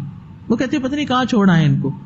تو اس لیے زندگی ایک جیسی نہیں رہتی. آپ کی یہ جوانی ہمیشہ نہیں رہے گی، یہ بہت جلدی وقت گزر جائے گا، لیکن ایک وقت آئے گا پھر آپ کو اگر عادت نہیں نا پڑھنے لکھنے کی، آپ کو علمی مجالس کے اندر جانے کی عادت نہیں نا، تو پھر آپ کو تو پہاڑ توڑنے جیسا کام لگے گا نکلنا. تو کچھ بھی ہو، ہاتھ پکڑ کے نکلے، اسٹک پکڑ کے نکلے، کچھ کریں، کوئی اپنی جمع پونجی خرچ کر کے ٹرانسپورٹ کا انتظام کر لیں، علم کی مجالس سے پہنچے. آپ کے دل کی زندگی آگے، کیونکہ جب دل زندہ ہوتا ہے تو انسان زندہ ہو جاتا ہے. اور کھانے پینے سے زیادہ علم کی ضرورت ہے، دوائیوں سے زیادہ علم کی ضرورت ہے انسان کو. امام احمد کہتے ہیں کہ آدمی کو کھانے پینے کی دن میں 1-2 دفعہ ضرورت پڑتی ہے، جبکہ اسے علم کی ضرورت اتنی دفعہ پیش آتی ہے جتنی اس کی سانسوں کی تعداد ہے. یعنی ہر لمحے تو ہمیں کچھ نہ کچھ ڈیسائیڈ کرنا ہوتا ہے، اور اس کے لیے ہمیں علم چاہیے ہوتا ہے. ابن قیم کہتے ہیں اللہ تعالیٰ نے دلوں کے لیے علم کو ایسے بنایا جیسے زمین کے لیے بارش بنائی. تو جس طرح زمین کی زندگی بارش کے بغیر نہیں ہو سکتی، اسی طرح دل کی زندگی علم کے بغیر نہیں ہو سکتی. ابن قیم کہتے ہیں علم سے محبت کرنا خوش نصیبی کی علامتوں میں سے ہے. یعنی خوش قسمت انسان ہے وہ جس کو علم سے محبت ہو، اور علم سے نفرت کرنا بدبختی کی علامتوں میں سے ہے. یعنی مجھ سے نہیں پڑھا جاتا، میں نے نہیں پڑھنا، یہ بدبختی ہے انسان کی. وہ کسی کام کا انسان نہیں جس کو علم کا شوق نہیں. شیخ الاسلام ابن تیمیہ کہتے ہیں ایمان اور علم کی نعمت کے سوا دنیا کی کوئی اور نعمت آخرت کی نعمت کے مشابہ نہیں، یعنی جنت کی نعمتوں میں سے ہے. ابن قیم کہتے ہیں اگر علم حاصل کرنے میں اللہ رب العالمین کے قرب اور عالم میں ملائکہ سے مل جانے کے علاوہ کوئی اور بات نہ بھی ہوتی تو اتنا ہی شرف اور فضیلت کافی ہے کہ دنیا اور آخرت کی عزت اسی کے ساتھ معلق ہے، لٹکی ہوئی ہے، اسی کے ساتھ مشروط ہے. علم کے راستے میں فوت ہونا کیسا ہے؟ حسن خاتمہ کی علامت ہے. حافظ ابن عبد البر کہتے ہیں جو شخص علم حاصل کرتے ہوئے فوت ہو گیا تو یہ اچھے خاتمے کی علامات میں سے ہے، کیونکہ یہ ایک عظیم اطاعت کے کام پر فوت ہوا ہے. آپ میں سے کچھ لوگوں نے میری والدہ کو دیکھا ہوگا، ماشاءاللہ 78 ایئرز کی تھی، اور ایک کے بعد ایک کورس جوائن کر لیتی تھی، اور آخری دن بھی یعنی بیمار ہونے سے ایک دن پہلے بھی وہ کلاس میں تھی. علم کا شوق ان کو لگ گیا اپنے بڑھاپے میں. اب اس زمانے میں ایسا تو نہیں ہوتا کہ انسان بہت فٹ ہوتا ہے اور بہت پرفیکٹ ہوتا ہے، بہت ساری مشکلات ہوتی ہیں، بیماریاں اور کمزوریاں، لیکن انہوں نے کسی چیز کو آڑے نہیں آنے دیا. آخر تک کلاسز اٹینڈ کرتی رہی اور نوٹس بھی بناتی تھی اور سیکھتی بھی تھی اور پھر پوچھتی بھی تھی. مجھے کبھی کہتی فرحت دیکھو میں نے تو ابھی یہ بات پڑھی ہے اور میں نے تو یہ کیا ہی نہیں ہے، تو اب کیا کروں؟ تو مجھے اتنی خوشی ہوتی تھی کہ جو پڑھ رہی ہیں پھر وہ ساتھ کرنا بھی چاہتی، کیونکہ علم کو عمل کی نیت سے ہی پڑھنا چاہیے اور فائدہ پہنچانے کی نیت سے. کیونکہ علم نافع جو ہے وہ زندگی میں تو فائدہ دیتا ہے، مرنے کے بعد بھی دیتا ہے. کیونکہ جب انسان فوت ہو جاتا ہے تو جو چیزیں صدقہ جاریہ بنتی ہیں ان میں سے ایک علم نافع ہے، یا نیک اولاد جو انسان کے لیے دعا کرتی ہے، یا وہ مال جو انسان خیر کے رستے میں لگاتا ہے. یہاں یہ بات یاد رکھیں کہ شیطان لوگوں کو علم حاصل کرنے سے روکتا ہے، اس کو مشکل بنا دیتا ہے. علامہ ابن الجوزی کہتے ہیں جان لو کہ ابلیس کا لوگوں پر سب سے پہلا دھوکہ یہ ہے کہ وہ ان کو علم سے روکتا ہے، کیونکہ علم نور ہے. پھر جب وہ ان کے علم کے چراغوں کو بجھا دیتا ہے تو ان کو اندھیروں میں جیسے چاہے ٹھوکریں لگواتا ہے. یعنی جب انسان علم کے راستے پہ چلتا ہے مشکلات تھوڑی آتی ہیں، لیکن پھر کیا ہوتا ہے، انسان اگر ثابت قدم رہے تو روشنی میں آ جاتا ہے.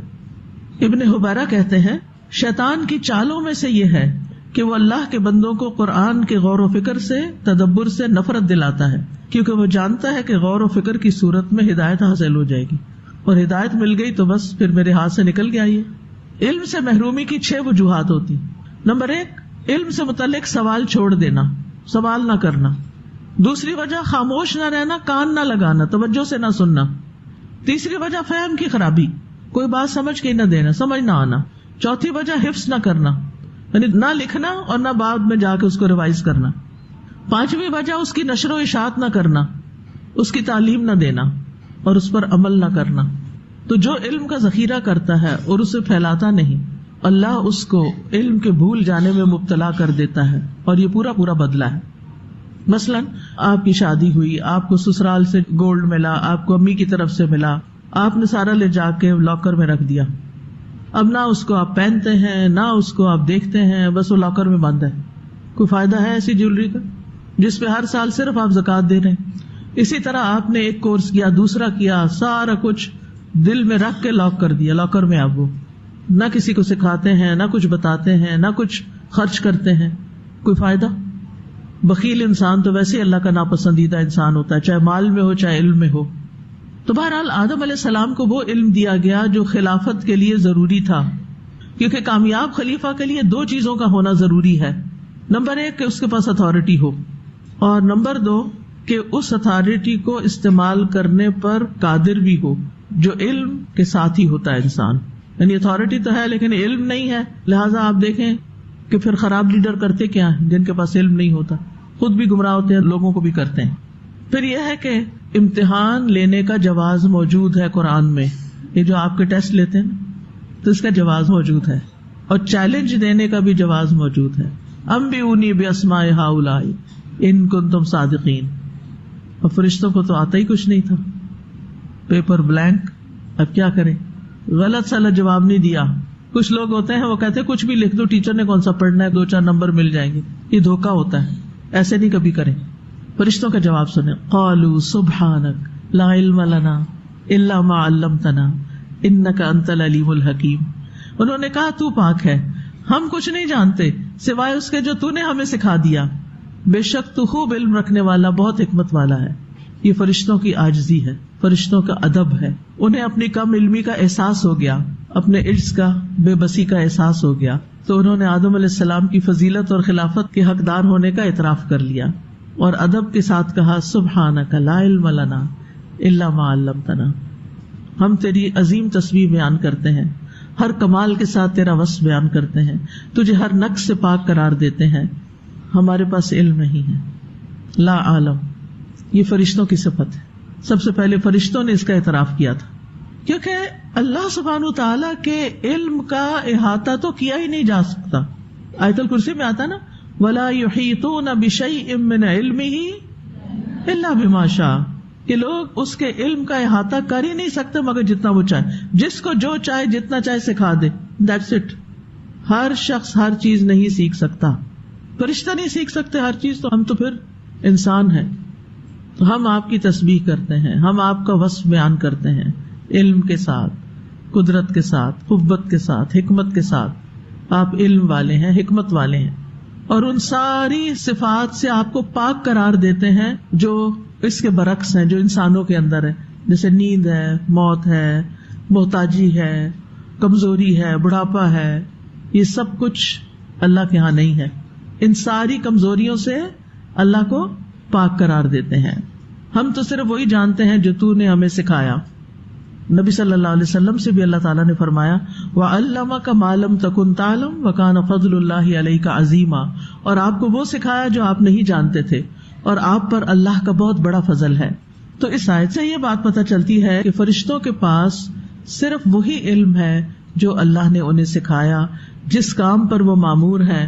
مثلاً بادلوں کا فرشتہ بادلوں کے بارے میں خوب جانتا ہے، بجلی کڑکنے کا اس کو پتا ہے، رعد ایک فرشتے کا نام بھی ہے، سورۃ رعد بھی ہے، پانی کا فرشتہ پانی پہ مامور ہے، اس کی معلومات تو رکھتا ہے، لیکن وہ باقی چیزوں کے افعال اور خواص سے لا علم ہے، بے خبر ہے۔ انسان کو ان ساری چیزوں کا سرسری علم دے دیا گیا، پھر اس پہ چھوڑ دیا گیا کہ اب وہ مزید تحقیق کرے، کوشش کرے، مسخر کرے اور جانے، استعمال میں لائے، کیونکہ اب وہ زمین میں اللہ کی طرف سے بھیجا گیا ہے، زمین اس کے لیے بنائی گئی، خلق لکم ما فی الارض جميعا، اب اس کو استعمال کرو، اب اس کو پڑھو، سیکھو، غور کرو، ریسرچ کرو، آگے بڑھو، زمین تمہارے لیے ہے۔ اب اس میں آپ دیکھیں کہ اللہ تعالیٰ نے انسان کو علم دیا اور فرشتوں کے بارے میں کیا فرمایا کہ ان کو انسان کے مقابلے میں کم علم دیا گیا۔ اسی بنا پر انسان کی فضیلت ثابت ہو گئی کس پر؟ فرشتوں۔ تو فرشتوں کا اللہ کے علیم اور حکیم ہونے کا اقرار بھی اس آیت میں موجود ہے، انک انت العلیم الحکیم، بے شک آپ ہی علم والے ہیں، آپ ہی حکمت والے ہیں، آپ کو سب پتا ہے، کیونکہ پیچھے اللہ تعالیٰ نے فرمایا تھا نا، انی اعلم ما لا تعلمون، مجھے پتا ہے جو تمہیں نہیں پتا، اس کا انہوں نے اقرار کر لیا، انک انت العلیم الحکیم، واقعی آپ ہی سب جانتے ہیں، آپ علم والے بھی ہیں اور حکمت والے بھی ہیں۔ اور یہ اللہ تعالیٰ کے دونوں نام بھی ہیں۔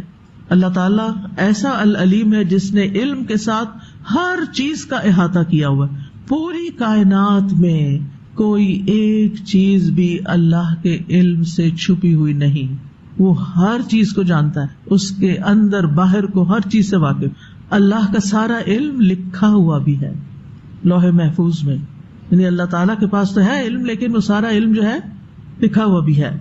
قد احاط اللہ بکل شیء علما، اللہ نے علم کے ساتھ ہر چیز کا احاطہ کر رکھا ہے، نہ زمین میں، نہ آسمان میں، نہ کائنات میں کہیں کوئی ذرے برابر بھی چیز نہیں جو اللہ سے چھپی ہوئی ہو۔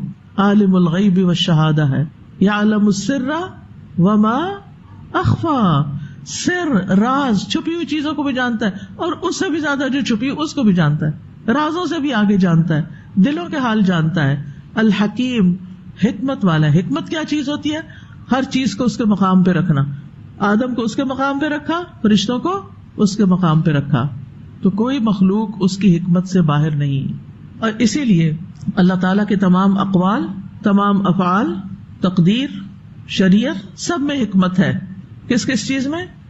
قول، فعل، تقدیر، شریعت، ہر چیز کے اندر حکمت ہے۔ اس لیے کسی کو بھی یہ حق حاصل نہیں کہ وہ اللہ تعالیٰ پر اعتراض کرے اور اللہ تعالیٰ سے کہے کہ یہ کیوں آپ نے کر دیا اور ایسا کیوں کیا، یا یہ سوچے کہ یہ تو نہیں ہونا چاہیے۔ اب کوئی یہ سوچے اللہ تعالیٰ نے فرشتوں کو کیوں نہیں علم دیا، تو اس کا کیا جواب ہے؟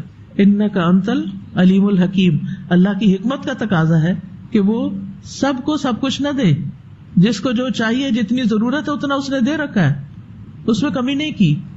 تو اس آیت سے کچھ اور باتیں بھی پتہ چلتی ہیں۔ ایک تو یہ کہ فرشتے بولتے بھی ہیں، کلام کرتے ہیں، سوال جواب کرتے ہیں، عقل رکھتے ہیں۔ دوسرا یہ کہ فرشتے انتہا درجے کی اللہ تعالیٰ کی تعظیم کرتے ہیں، تسبیح اور تقدیس بیان کرتے ہیں، اپنی کم علمی کا اعتراف کرتے ہیں۔ اور ہمیں یہ بات فرشتوں سے سیکھنی چاہیے کہ جس چیز کا علم نہ ہو، جس بات کا علم نہ ہو، اس کے بارے میں رائے مت دیں۔ یاد رہے گی یہ بات؟ کیا کہا میں نے؟ جس بات کا علم نہ ہو اس کے بارے میں رائے نہ دیں، اوپینین نہ دیں۔ بعض اوقات لوگ مجھ سے پوچھتے ہیں فلاں اسکالر کے بارے میں آپ کی کیا اوپینین ہے، اور میں خاموش رہتی ہوں کیونکہ میں پرسنلی نہیں جانتی، میں کیا کہوں؟ جتنا آپ کو پتا ہے اتنا ہی مجھے پتا ہے، آپ کو بھی یوٹیوب سے پتا ہے، مجھے بھی یوٹیوب سے ہی پتا ہے۔ اب مجھے بولنے کی ضرورت نہیں، ہو سکتا ہے میں کوئی نیگیٹو بات کہہ دوں تو کیا ضرورت ہے، اور ہو سکتا ہے میں حد سے زیادہ تعریف کر دوں تو کیا ضرورت ہے۔ اوپینین نہیں دینے چاہیے، ہر ایک کے بارے میں اچھا گمان رکھے نہیں کہ اوپینین نہیں۔ تو جس آدمی سے بھی علم کی کوئی بات پوچھی جائے اور وہ اس کو نہ جانتا ہو تو اس کے لیے واجب ہے کہ وہ فرشتوں، انبیاء اور قابل علماء کی پیروی کرتے ہوئے کہے اللہ ہی بہتر جانتا ہے، میں نہیں جانتا، آئی ڈونٹ نو۔ قرآن مجید میں آتا ہے وَلَا تَقْفُ مَا لَيْسَ لَكَ بِهِ عِلْمٌ إِنَّ السَّمْعَ وَالْبَصَرَ وَالْفُؤَادَ کل اولئک کان عنہ مسئولا، ایسی بات کے پیچھے مت پڑو جس کا تمہیں علم نہیں، کیونکہ اس کے متعلق کان، آنکھ اور دل سب سے باز پرس ہوگی۔ مسروق کہتے ہیں کہ ایک شخص نے قبیلہ کندہ میں حدیث بیان کرتے ہوئے کہا، قیامت کے دن ایک دھواں اٹھے گا جو منافقین کی سماعت و بصارت کو ختم کر دے گا، لیکن مومن پر اس کا اثر صرف زکام جیسا ہوگا۔ وہ کہتے ہیں کہ اس کی بات سن کے ہم بہت گھبرائے۔ مسروق حضرت عائشہ کے شاگرد تھے۔ وہ کہتے ہیں میں ابن مسعود کی خدمت میں حاضر ہوا، وہ ٹیک لگا کے بیٹھے تھے۔ یہ سن کر وہ بہت ناراض ہوئے اور سیدھے ہو کے بیٹھ گئے اور فرمایا، جو شخص علم رکھتا ہو وہ تو بیان کرے، اور جو علم نہ رکھتا ہو وہ کہے اللہ بہتر جانتا ہے، اور بے شک یہ بھی علم ہے کہ انسان جس بات کو نہ جانتا ہو تو کہہ دے میں نہیں جانتا، یہ کہنا بھی ایک علم ہے۔ ٹھیک ہے، تو آج کے لیے اتنا ہی کافی ہے۔ اب آپ نے اس پر غور و فکر کرنا ہے، اور جو کچھ آپ کر رہے ہیں نا اس وقت، بڑے خوش قسمت ہیں آپ لوگ کہ دن رات پڑھنے سے تعلق، اور اگر آپ پڑھنے میں سستی کر رہے ہیں تو سستی دور کر لیں، اس کام کو عبادت سمجھ کے کریں، اور اس میں آپ کا شرف ہے، آپ کی عزت ہے، اس کو نہیں چھوڑنا۔ ٹھیک ہے، استاذہ جب آپ نے جو علم حاصل کرنے کی بات کی نا کہ اس کی کوئی ایج نہیں ہوتی، تو میرے ذہن میں دو باتیں آئیں۔ کچھ لوگوں کو بہت سارا شوق ہوتا ہے کہ کچھ پڑھتے رہیں نا، اور آبویسلی جب آپ کچھ پڑھ رہے ہوتے ہیں تو وہ فری میں نہیں ہوتا، تو اکثر جب لوگوں کو شوق ہوتا ہے اور وہ جب بتاتے ہیں کہ میں نے یہ چیز کرنی ہے تو اس کی ظاہر ہے کچھ اماؤنٹ لگے گی، تو لوگ ایک دم سے اس کو ڈی موٹیویٹ کر دیتے ہیں کہ اتنے پیسے تم اس سرٹیفکیشن پہ خرچ کرو گی، مطلب اتنے لاکھ کی کیا ضرورت ہے۔ تو میرے خیال میں اگر ہم اتنا کچھ خرچ ویسے ہی کر رہے ہوتے ہیں لائف میں، تو وائی ناٹ کہ ہم ایک فائدہ مند چیز سیکھ لیں جس سے ہم اپنی امت کو فائدہ پہنچا سکیں۔ دوسرا، میں کیونکہ یہاں پہ اتنی ساری گرلز ہیں تو آئی ریمبر کہ جب میری شادی ہونی تھی تو میری ماما نے، اللہ تعالیٰ ان کو جنت میں جگہ دے، جب میرا رشتہ آیا تو انہوں نے سب سے پہلے پوچھا اس کو پڑھنے کا بہت شوق ہے تو شادی کے بعد یہ پڑھتی رہے گی؟ تو انہوں نے کہا کہ ٹھیک ہے یہ پڑھتی رہے گی، تب میری ماما نے رشتہ دیا تھا، اور ایسا ہی ہوا کہ انہوں نے یہ چیز کو قدر کی، اور میں ابھی تک کچھ نہ کچھ مطلب مجھے کیونکہ شوق ہے، آئی کی ناٹ اسٹے مطلب ایمٹی مائنڈیڈ، کیونکہ وہ بیماری بن جاتی ہے پھر اگر آپ بہت خالی بیماری بنتی ہے۔ جہالت خود بیماری ہے اور جاہل کو بیمار کر دیتی ہے، اور علم ایسی چیز نہیں جو ایک دفعہ آپ نے ڈگری لے لی تو وہ اندر رہ گیا، وہ بھول جاتا ہے، وہ نکل چکا ہوتا ہے، اسے پھر لانا ہوتا ہے۔ کلینکل ڈپریشن کے بارے میں بھی ہے کہ if you have clinical depression then آپ اپنے بچپن میں جھانکیں کہ آپ کو کس سبجیکٹ کا شوق تھا اور اس کو پڑھنا شروع کر دیں، تو اٹ ہیلپس بیسیکلی۔ السلام علیکم استاذ جی، کل میں جو ابھی ہمارے پاکستان کے پریزیڈنٹ ہیں ان کی ایک وہ دیکھ رہی تھی ویڈیو جس پہ انہوں نے بتایا کہ وہ اینولی 40 to 50 بکس پڑھتے ہیں ہر ہفتے ایک کتاب، اور اس میں سے یعنی موسٹ امپورٹنٹ 10 جو تھی ان کا وہ بتا رہے تھے کہ میں ریکمینڈ کر رہا ہوں کہ پڑھیں۔ تو میں اس کو بھی دیکھتے ہوئے میں بھی یہی سوچی تھی، میں نے کہا کہ مطلب اگر ہم صرف یہ بہانہ بنائیں کہ ہم مصروف ہیں یا ہمارے اتنے کام ہیں اور ہمیں پڑھنے کا ٹائم نہیں ملتا، تو ان لوگوں سے زیادہ مصروف کون ہوتا ہے؟ بالکل، تو کوئی مطلب ہم بہانہ نہیں کر سکتے۔ کاش یہ بات ہمیں سمجھ آ جائے نا، ہمارے پاس وقت ہے، ہمارا وقت لغویات میں جاتا ہے، فضول باتوں میں، گپ شپ میں، بس دل کو ادھر ادھر خوش کرتے رہتے ہیں، حالانکہ اس سے بہتر چیزیں ہیں خوش ہونے کی۔ وآخر دعوانا ان الحمد للہ رب العالمین، سبحانک اللہم وبحمدک، اشہد ان لا الہ الا انت، استغفرک واتوب الیک۔ السلام علیکم ورحمۃ اللہ وبرکاتہ۔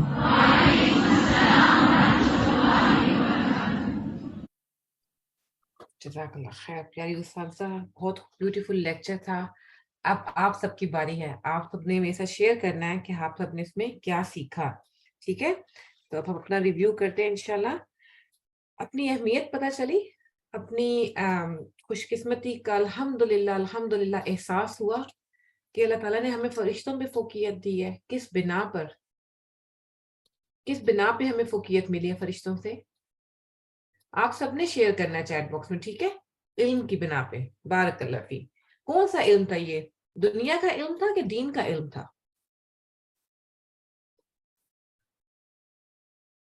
دنیا کا علم اسما،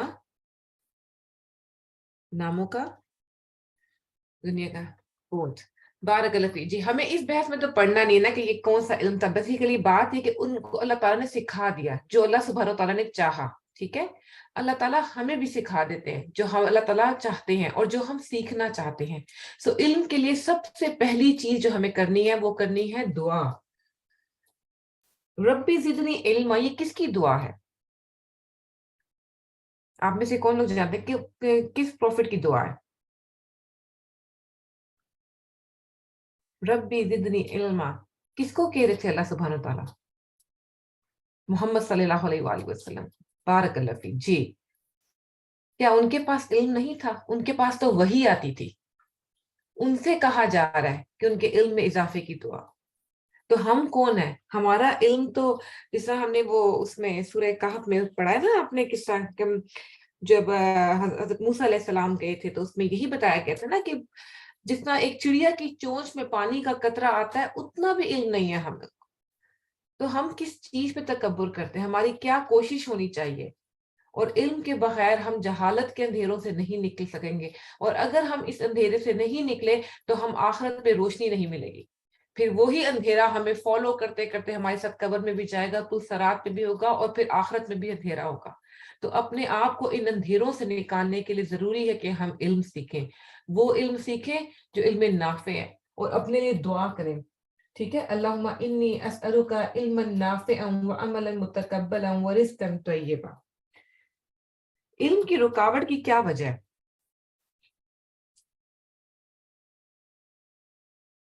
علم کی رکاوٹ کی کیا وجہ ہمیں اساتذہ نے بتائی ہیں؟ آپ لوگوں کے ذہن میں کون سی وجہ آتی ہے، وجوہات ہیں؟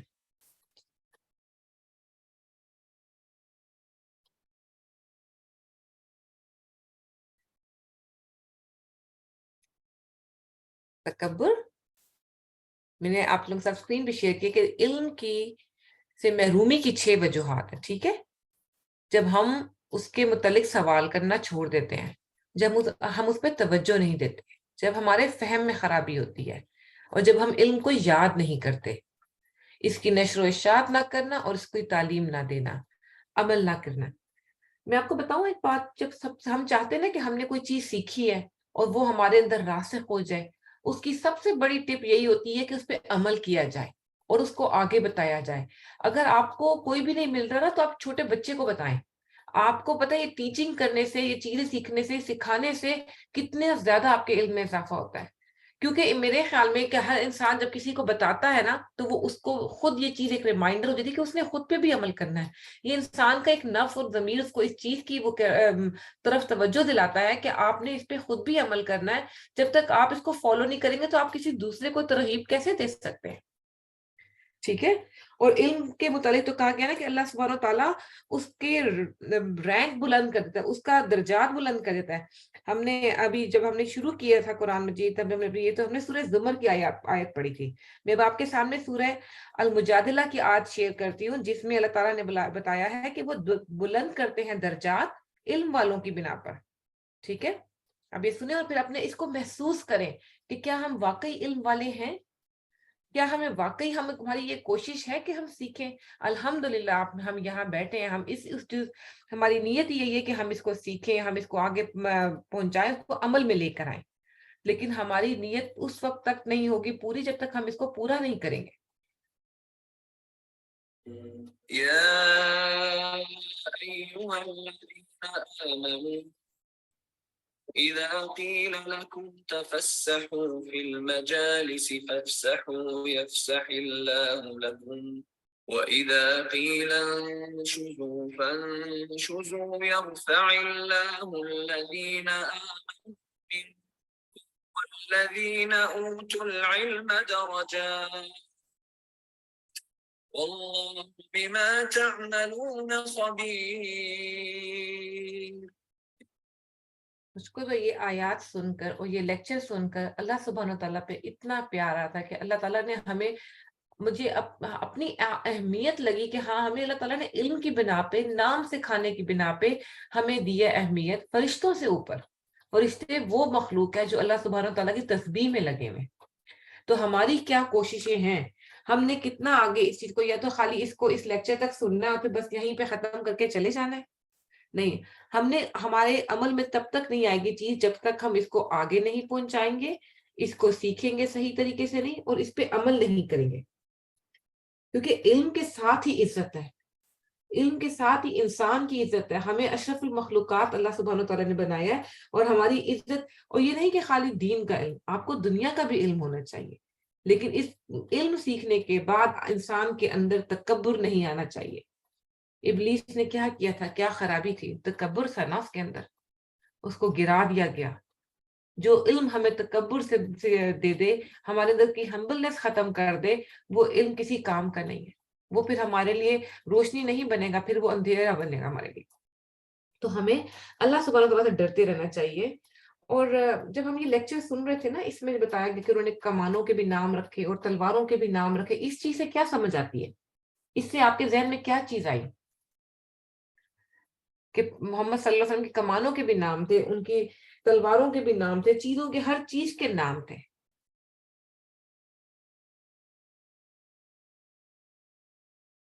کسی کے ذہن میں کوئی چیز آئی؟ مجھے تو یہ لگا کہ وہ کتنے آرگنائز تھے. جس طرح اساتذہ نے بتایا نا کہ ہم کہ یہ پکڑا دو وہ دے دو, اس سے بہتر ہے کہ ہاں جی آرگنائزیشن سکلز کتنی زیادہ تھی. تو ہمیں آسانی تھی, بالکل بالکل. تو ہمیں چیزوں کے نام اس لیے نہیں کہ جس طرح ہمیں دروازوں کے نام بتائے گئے, کیوں بتائے گئے؟ جنت کا تو دروازہ ایک بھی ہو سکتا تھا. ان کی کمانوں کے نام رکھنے کی کیا وجہ تھی؟ کہ وہ ان کے اندر اتنے مور آرگنائز تھے کہ ان کو ہر چیز کا پتا تھا. ہمیں تو صرف برانڈز کا پتا ہوتا, ہم کہتے ہیں بس ہمارا یہ برانڈ ہے, اس چیز کا یہ نہیں. اپنے لیے زندگی میں چیزوں کو, میری ملاقات ایک تھوڑے ٹائم پہلے پاکستان کے ٹرپ میں کسی سے ہوئی, تو انہوں نے اپنے بچے کا نام نہیں رکھا تھا. وہ بچہ 1 مہینے کا ہو چکا تھا. تو میں نے اس لیڈی سے پوچھا جو بیچاری آتی تھی, میٹ تھی, ان کو میں نے کہا کہ آپ نے اس کا نام کیوں نہیں رکھا ابھی تک؟ وہ کہتی ہے ہم جائیں گے فلانے پیر صاحب سے ملیں گے, وہ نام بتائیں گے تو پھر ہم اس کو رکھیں گے, ابھی تک ہم نے ان کا نام نہیں رکھا. سبحان اللہ. تو یہ کیا چیز آتی ہے؟ یہ علم آتا ہے کہ جہلیت آتی ہے؟ اللہ سبحانہ وتعالیٰ نے تو نام سکھانے پہ ہی آدم کو فوقیت دے دی فرشتوں پر. تو ہم لوگ کون سے علم کی طرف جا رہے؟ یہ ہمارا فرض بنتا ہے کہ ہم آگے ان چیزوں کو پہنچائیں, ان کو بتائیں, تاکہ لوگ ان پہ عمل کر سکیں. جی. اور دوسری چیز آتی ہے, علم کے بعد کیا آتا ہے انسان کے اندر, جو آنا چاہیے علم کے بعد. اللہ سبحانہ وتعالیٰ انسان کو, جس کی ہمیں دعا بھی کرنی چاہیے, عمل کی توفیق. جی بارک اللہ فیک. اور ایک چیز ہے جو میں شیئر کرنا چاہ رہی ہوں, جو میں چاہ رہی ہوں کہ آپ تقویٰ, میں چاہ رہی ہوں کہ آپ لوگ اس تک پہنچے. اخلاص. بارک اللہ فیک. سب کے جواب ٹھیک ہے الحمدللہ. لیکن میرے ذہن میں جو آ رہا تھا حکمت. حکمت تو خیر کثیر ہے نا, وہ تو اس کو ملتی ہے جس کو اللہ سبحانہ تعالیٰ نے خیر کثیر عطا کر دی نا. تو عمل اور عاجزی. تو جب علم آتا ہے انسان کے اندر, عمل کی توفیق آتی ہے, آپ یقین کریں تقویٰ بڑھتا ہے, اسی سے حکمت آتی ہے. یہ سب چیزیں انٹر لنک کرتی ہیں. جب ہمارے اندر کوئی علم آتا ہے نا, ہم کئی دفعہ کہتے ہیں نا بچے سنتے نہیں ہیں, بچوں کا, آپ کا کام ہے بچوں کو پہنچاتے رہیں. یہ بالکل بھی مت سوچیں کہ اگر بچے ابھی عمل نہیں کر رہے تو انہوں نے سنا نہیں ہے. ان کے بیک آف دا مائنڈ, ان کے سب کانشیس میں یہ سب چیزیں فیڈ ہو رہی ہیں. اور ایک دن میں نے یہ اپنی زندگی میں دیکھا ہے کہ کئی دفعہ آپ بچوں کو بات بتا رہے ہوتے ہیں, آپ کو اس ٹائم بچوں کو نہیں سمجھ آتی اس ٹائم, لیکن وہ back of the mind in کی رہتی ہے سب کانشیس میں. کبھی زندگی میں کوئی مشکلات آتی ہے, کچھ آتی ہے, ان کے اندر وہی پیرنٹس کی فیڈنگ نکلتی ہے. آپ نے اچھی تربیت دی ہے, آپ نے اچھا بیج بویا, تو وہ ضرور آئے گا ان کی طرف. ہمارا کام دعا کرنا ہے. ہم نے اپنے بچوں کو, اپنے دوستوں کو, اپنے بہن بھائیوں کو, سب کو بتاتے رہنا ہے. خود تو اکیلے نہیں نہ جانا, سب کو ساتھ لے کے چلنا ہے اس کام میں. اور without any judgement, without judgemental ہوئے, وداؤٹ یہ تو دیکھو فالو نہیں کر رہا, یہ تو اس میں عمل نہیں کر رہا, یہ تو پیچھے ہے, میں آگے ہوں. ایز سون ایز آپ اس پوائنٹ پہ پہنچے کہ ہم آگے اور وہ پیچھے ہے, ہمارا علم ضائع ہو گیا. ہمارے اندر تکبر آ گیا, ہمارے اندر وہ تکبر آ گیا جو ہمیں نظر بھی نہیں آ رہا. ہمیں لگ رہا کہ ہم دوسرے سے بڑھ کر ہیں, اور کیا خبر, کیا پتا ہمیں کہ اللہ تعالیٰ ہم سے وہ توفیق چھین لے. یہ سب چیزیں نا کہ اللہ تعالیٰ کی ہدایت سے ملتی ہے. یہ جو اللہ تعالیٰ نے جس کو توفیق دی ہے نا, یہ سب اللہ تعالیٰ کی طرف سے. اور یہ ایک دو طرح کی ہے نا, پرائمری اور سیکنڈری نعمتیں. یہ جو پرائمری نعمت ہے نا, یہ ہدایت کی, دین کی, علم کی, یہ اللہ تعالیٰ کے خاص چنے ہوئے بندوں کو ملتی ہے. اس سے بندے کے اندر عاجزی آنی چاہیے, اس کے اندر بندے کے اندر حکمت آنی چاہیے, آگے پہنچانے کا جذبہ آنا چاہیے. یہ نہیں کہ میں نے خود سیکھ لے, میں خود تو عمل کروں گا, مجھے پہلے میرے اپنے عمل میں آئے گا, تو کیا پتا آپ نہ کریں لیکن آپ کی وجہ سے کوئی اور عمل کر لے. کتنی دفعہ ہم آگے باتیں پہنچاتے ہیں جو ہم خود نہیں کر پا رہے ہوتے, لیکن جب ہم آگے پہنچاتے ہیں کتنے لوگ ہمارے لیے صدقہ جاریہ بن رہے ہوتے ہیں. تو یہ بالکل بھی نہیں سوچیں کہ پہلے میں خود تو ٹھیک ہو جاؤں پھر میں اس کو آگے پہنچاؤں. یہ تو اللہ تعالیٰ کی توفیق ہے سب کو دینا. اللہ تعالیٰ ہمیں بھی توفیق دے سیدھے راستے پہ چلنے کی, علم حاصل کرنے کی, نفع مند علم حاصل کرنے کی, اس کو سیکھنے کی, اس پہ عمل کرنے کی, اور اللہ تعالیٰ ہمارے لیے آگے بھی راستے آسان کرے. اور آپ لوگوں نے اس میں سے کیا کچھ ایسی خاص چیز سیکھی جو ہم آپ سب کے ساتھ شیئر کرنا چاہیں؟ آپ لوگ اگر سب ایک ایک پوائنٹ شیئر کریں گے نا تو آپ کی وجہ سے دوسروں کو, آپ لوگ صدقہ جاریہ بنیں گے, اگلا بندہ نئی چیز سیکھے گا انشاءاللہ تعالیٰ. یس بالکل سسٹر فاطمہ, جب ہم کسی دوسرے کو بتاتے ہیں وہی چیز ہے نا کہ آپ کے ضمیر میں جب یہی چیز تو آتی ہے کہ جب آپ کسی کو ٹیچ کرتے ہیں, کہ کسی کو آپ پڑھاتے ہیں, وہ پڑھانے کے لیے آپ کوئی بچہ بھی ہو سکتا ہے, وہ پڑھانے کے لیے آپ کے پاس کوئی بڑا بھی ہو سکتا ہے. اور میری جو ٹیچر تھی نا, آج ہماری تجوید کی کلاس میں سے کہی تھی, اگر آپ کو کوئی نہیں مل رہا نا تو آپ اپنے آپ کو پڑھا لیں, ایٹ لیسٹ اپنے آپ کو بتا دیں. اگر کوئی بندہ آپ کی بات نہیں سن رہا, کوئی فون پہ بھی نہیں سن رہا, تو آپ اپنے آپ کو بتا دیں. اس سے کیا ہوگا, جب آپ کسی کو بتائیں گے, آپ کا وہ بتانا ہی ایک تو اس میں ریپیٹیشن آتی ہے, پھر آپ کے اندر وہ چیز آتی ہے کہ ہاں آپ نے یہ چیز سیکھی اور آپ نے اس کو آگے پہنچایا. اور جب آپ نے پہنچایا تو کہیں نہ کہیں آپ کے بیک آف مائنڈ ہوتا ہے کہ ہم نے بھی اس پہ عمل کرنا ہے.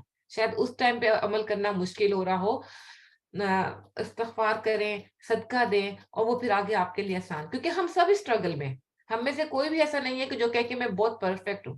تو ہماری سب کی یہ چھوٹی چھوٹی کوششیں ہیں کہ اللہ تعالیٰ ہمیں اس عمل کو قبول کرے اور ہم اس میں آگے بڑھتے رہیں. تو اب اللہ تعالیٰ سے دعا ہے کہ ہم سب کا آنا, آپ سب کا آنا قبول کرے, اور آپ لوگوں نے جو سیکھا ہے اس پہ عمل کرنے کی توفیق عطا کرے, اور سب نے اپنے بچوں کے پیارے پیارے نام رکھنے اور پیارے پیارے ناموں سے ان کو بلانا ہے, تاکہ ہم ان کو, ہم یہ بھی اللہ تعالیٰ کی طرف سے ایک ہمیں ملا ہے نا کہ قرآن میں انہوں نے نام کا بتایا, ہمیں حکم دیا گیا ہے. تو بالکل جی سسٹر نجمہ, علم کو عمل کی نیت سے پڑھنا چاہیے. بالکل جب آپ اس کو عمل, جب وہی بات ہے نا کہ جب آپ عمل ہی تب کریں گے نا جب آپ کے اندر علم ہوگا. سب سے پہلی چیز تو علم سیکھنا ہے, کہ ہم نے سیکھنے کی کوشش ضرور کرنی ہے, چاہے وہ ہمیں کوئی چھوٹا بچہ بھی سکھا رہا ہے, ہم نے اس کو سیکھنا ہے, ہم نے اس کو آگے پہنچانا ہے, ہم نے اس پہ عمل کرنا ہے. اور یہ ایک lifelong journey, it's never ending. ہم انسان آخرت تک سیکھتا رہتا ہے, جب تک اس کا آخری وقت نہیں آتا تب تک انسان سیکھتا رہتا ہے. چلے جی, اللہ تعالیٰ ہمیں وہ علم سکھا دے جو اللہ تعالیٰ ہمارے لیے ہمیں سکھانا چاہتے ہیں, اور جو ہمارے لیے آگے بڑھ کر آگے جا کے ہمارے لیے آخرت میں فائدہ مند ہو. وآخر دعوانا الحمد للہ رب العالمین. سبحانک اللہم و بحمدک, اشہد ان لا الہ الا انت, استغفرک و اتوب الیک. السلام علیکم و رحمۃ اللہ وبرکاتہ.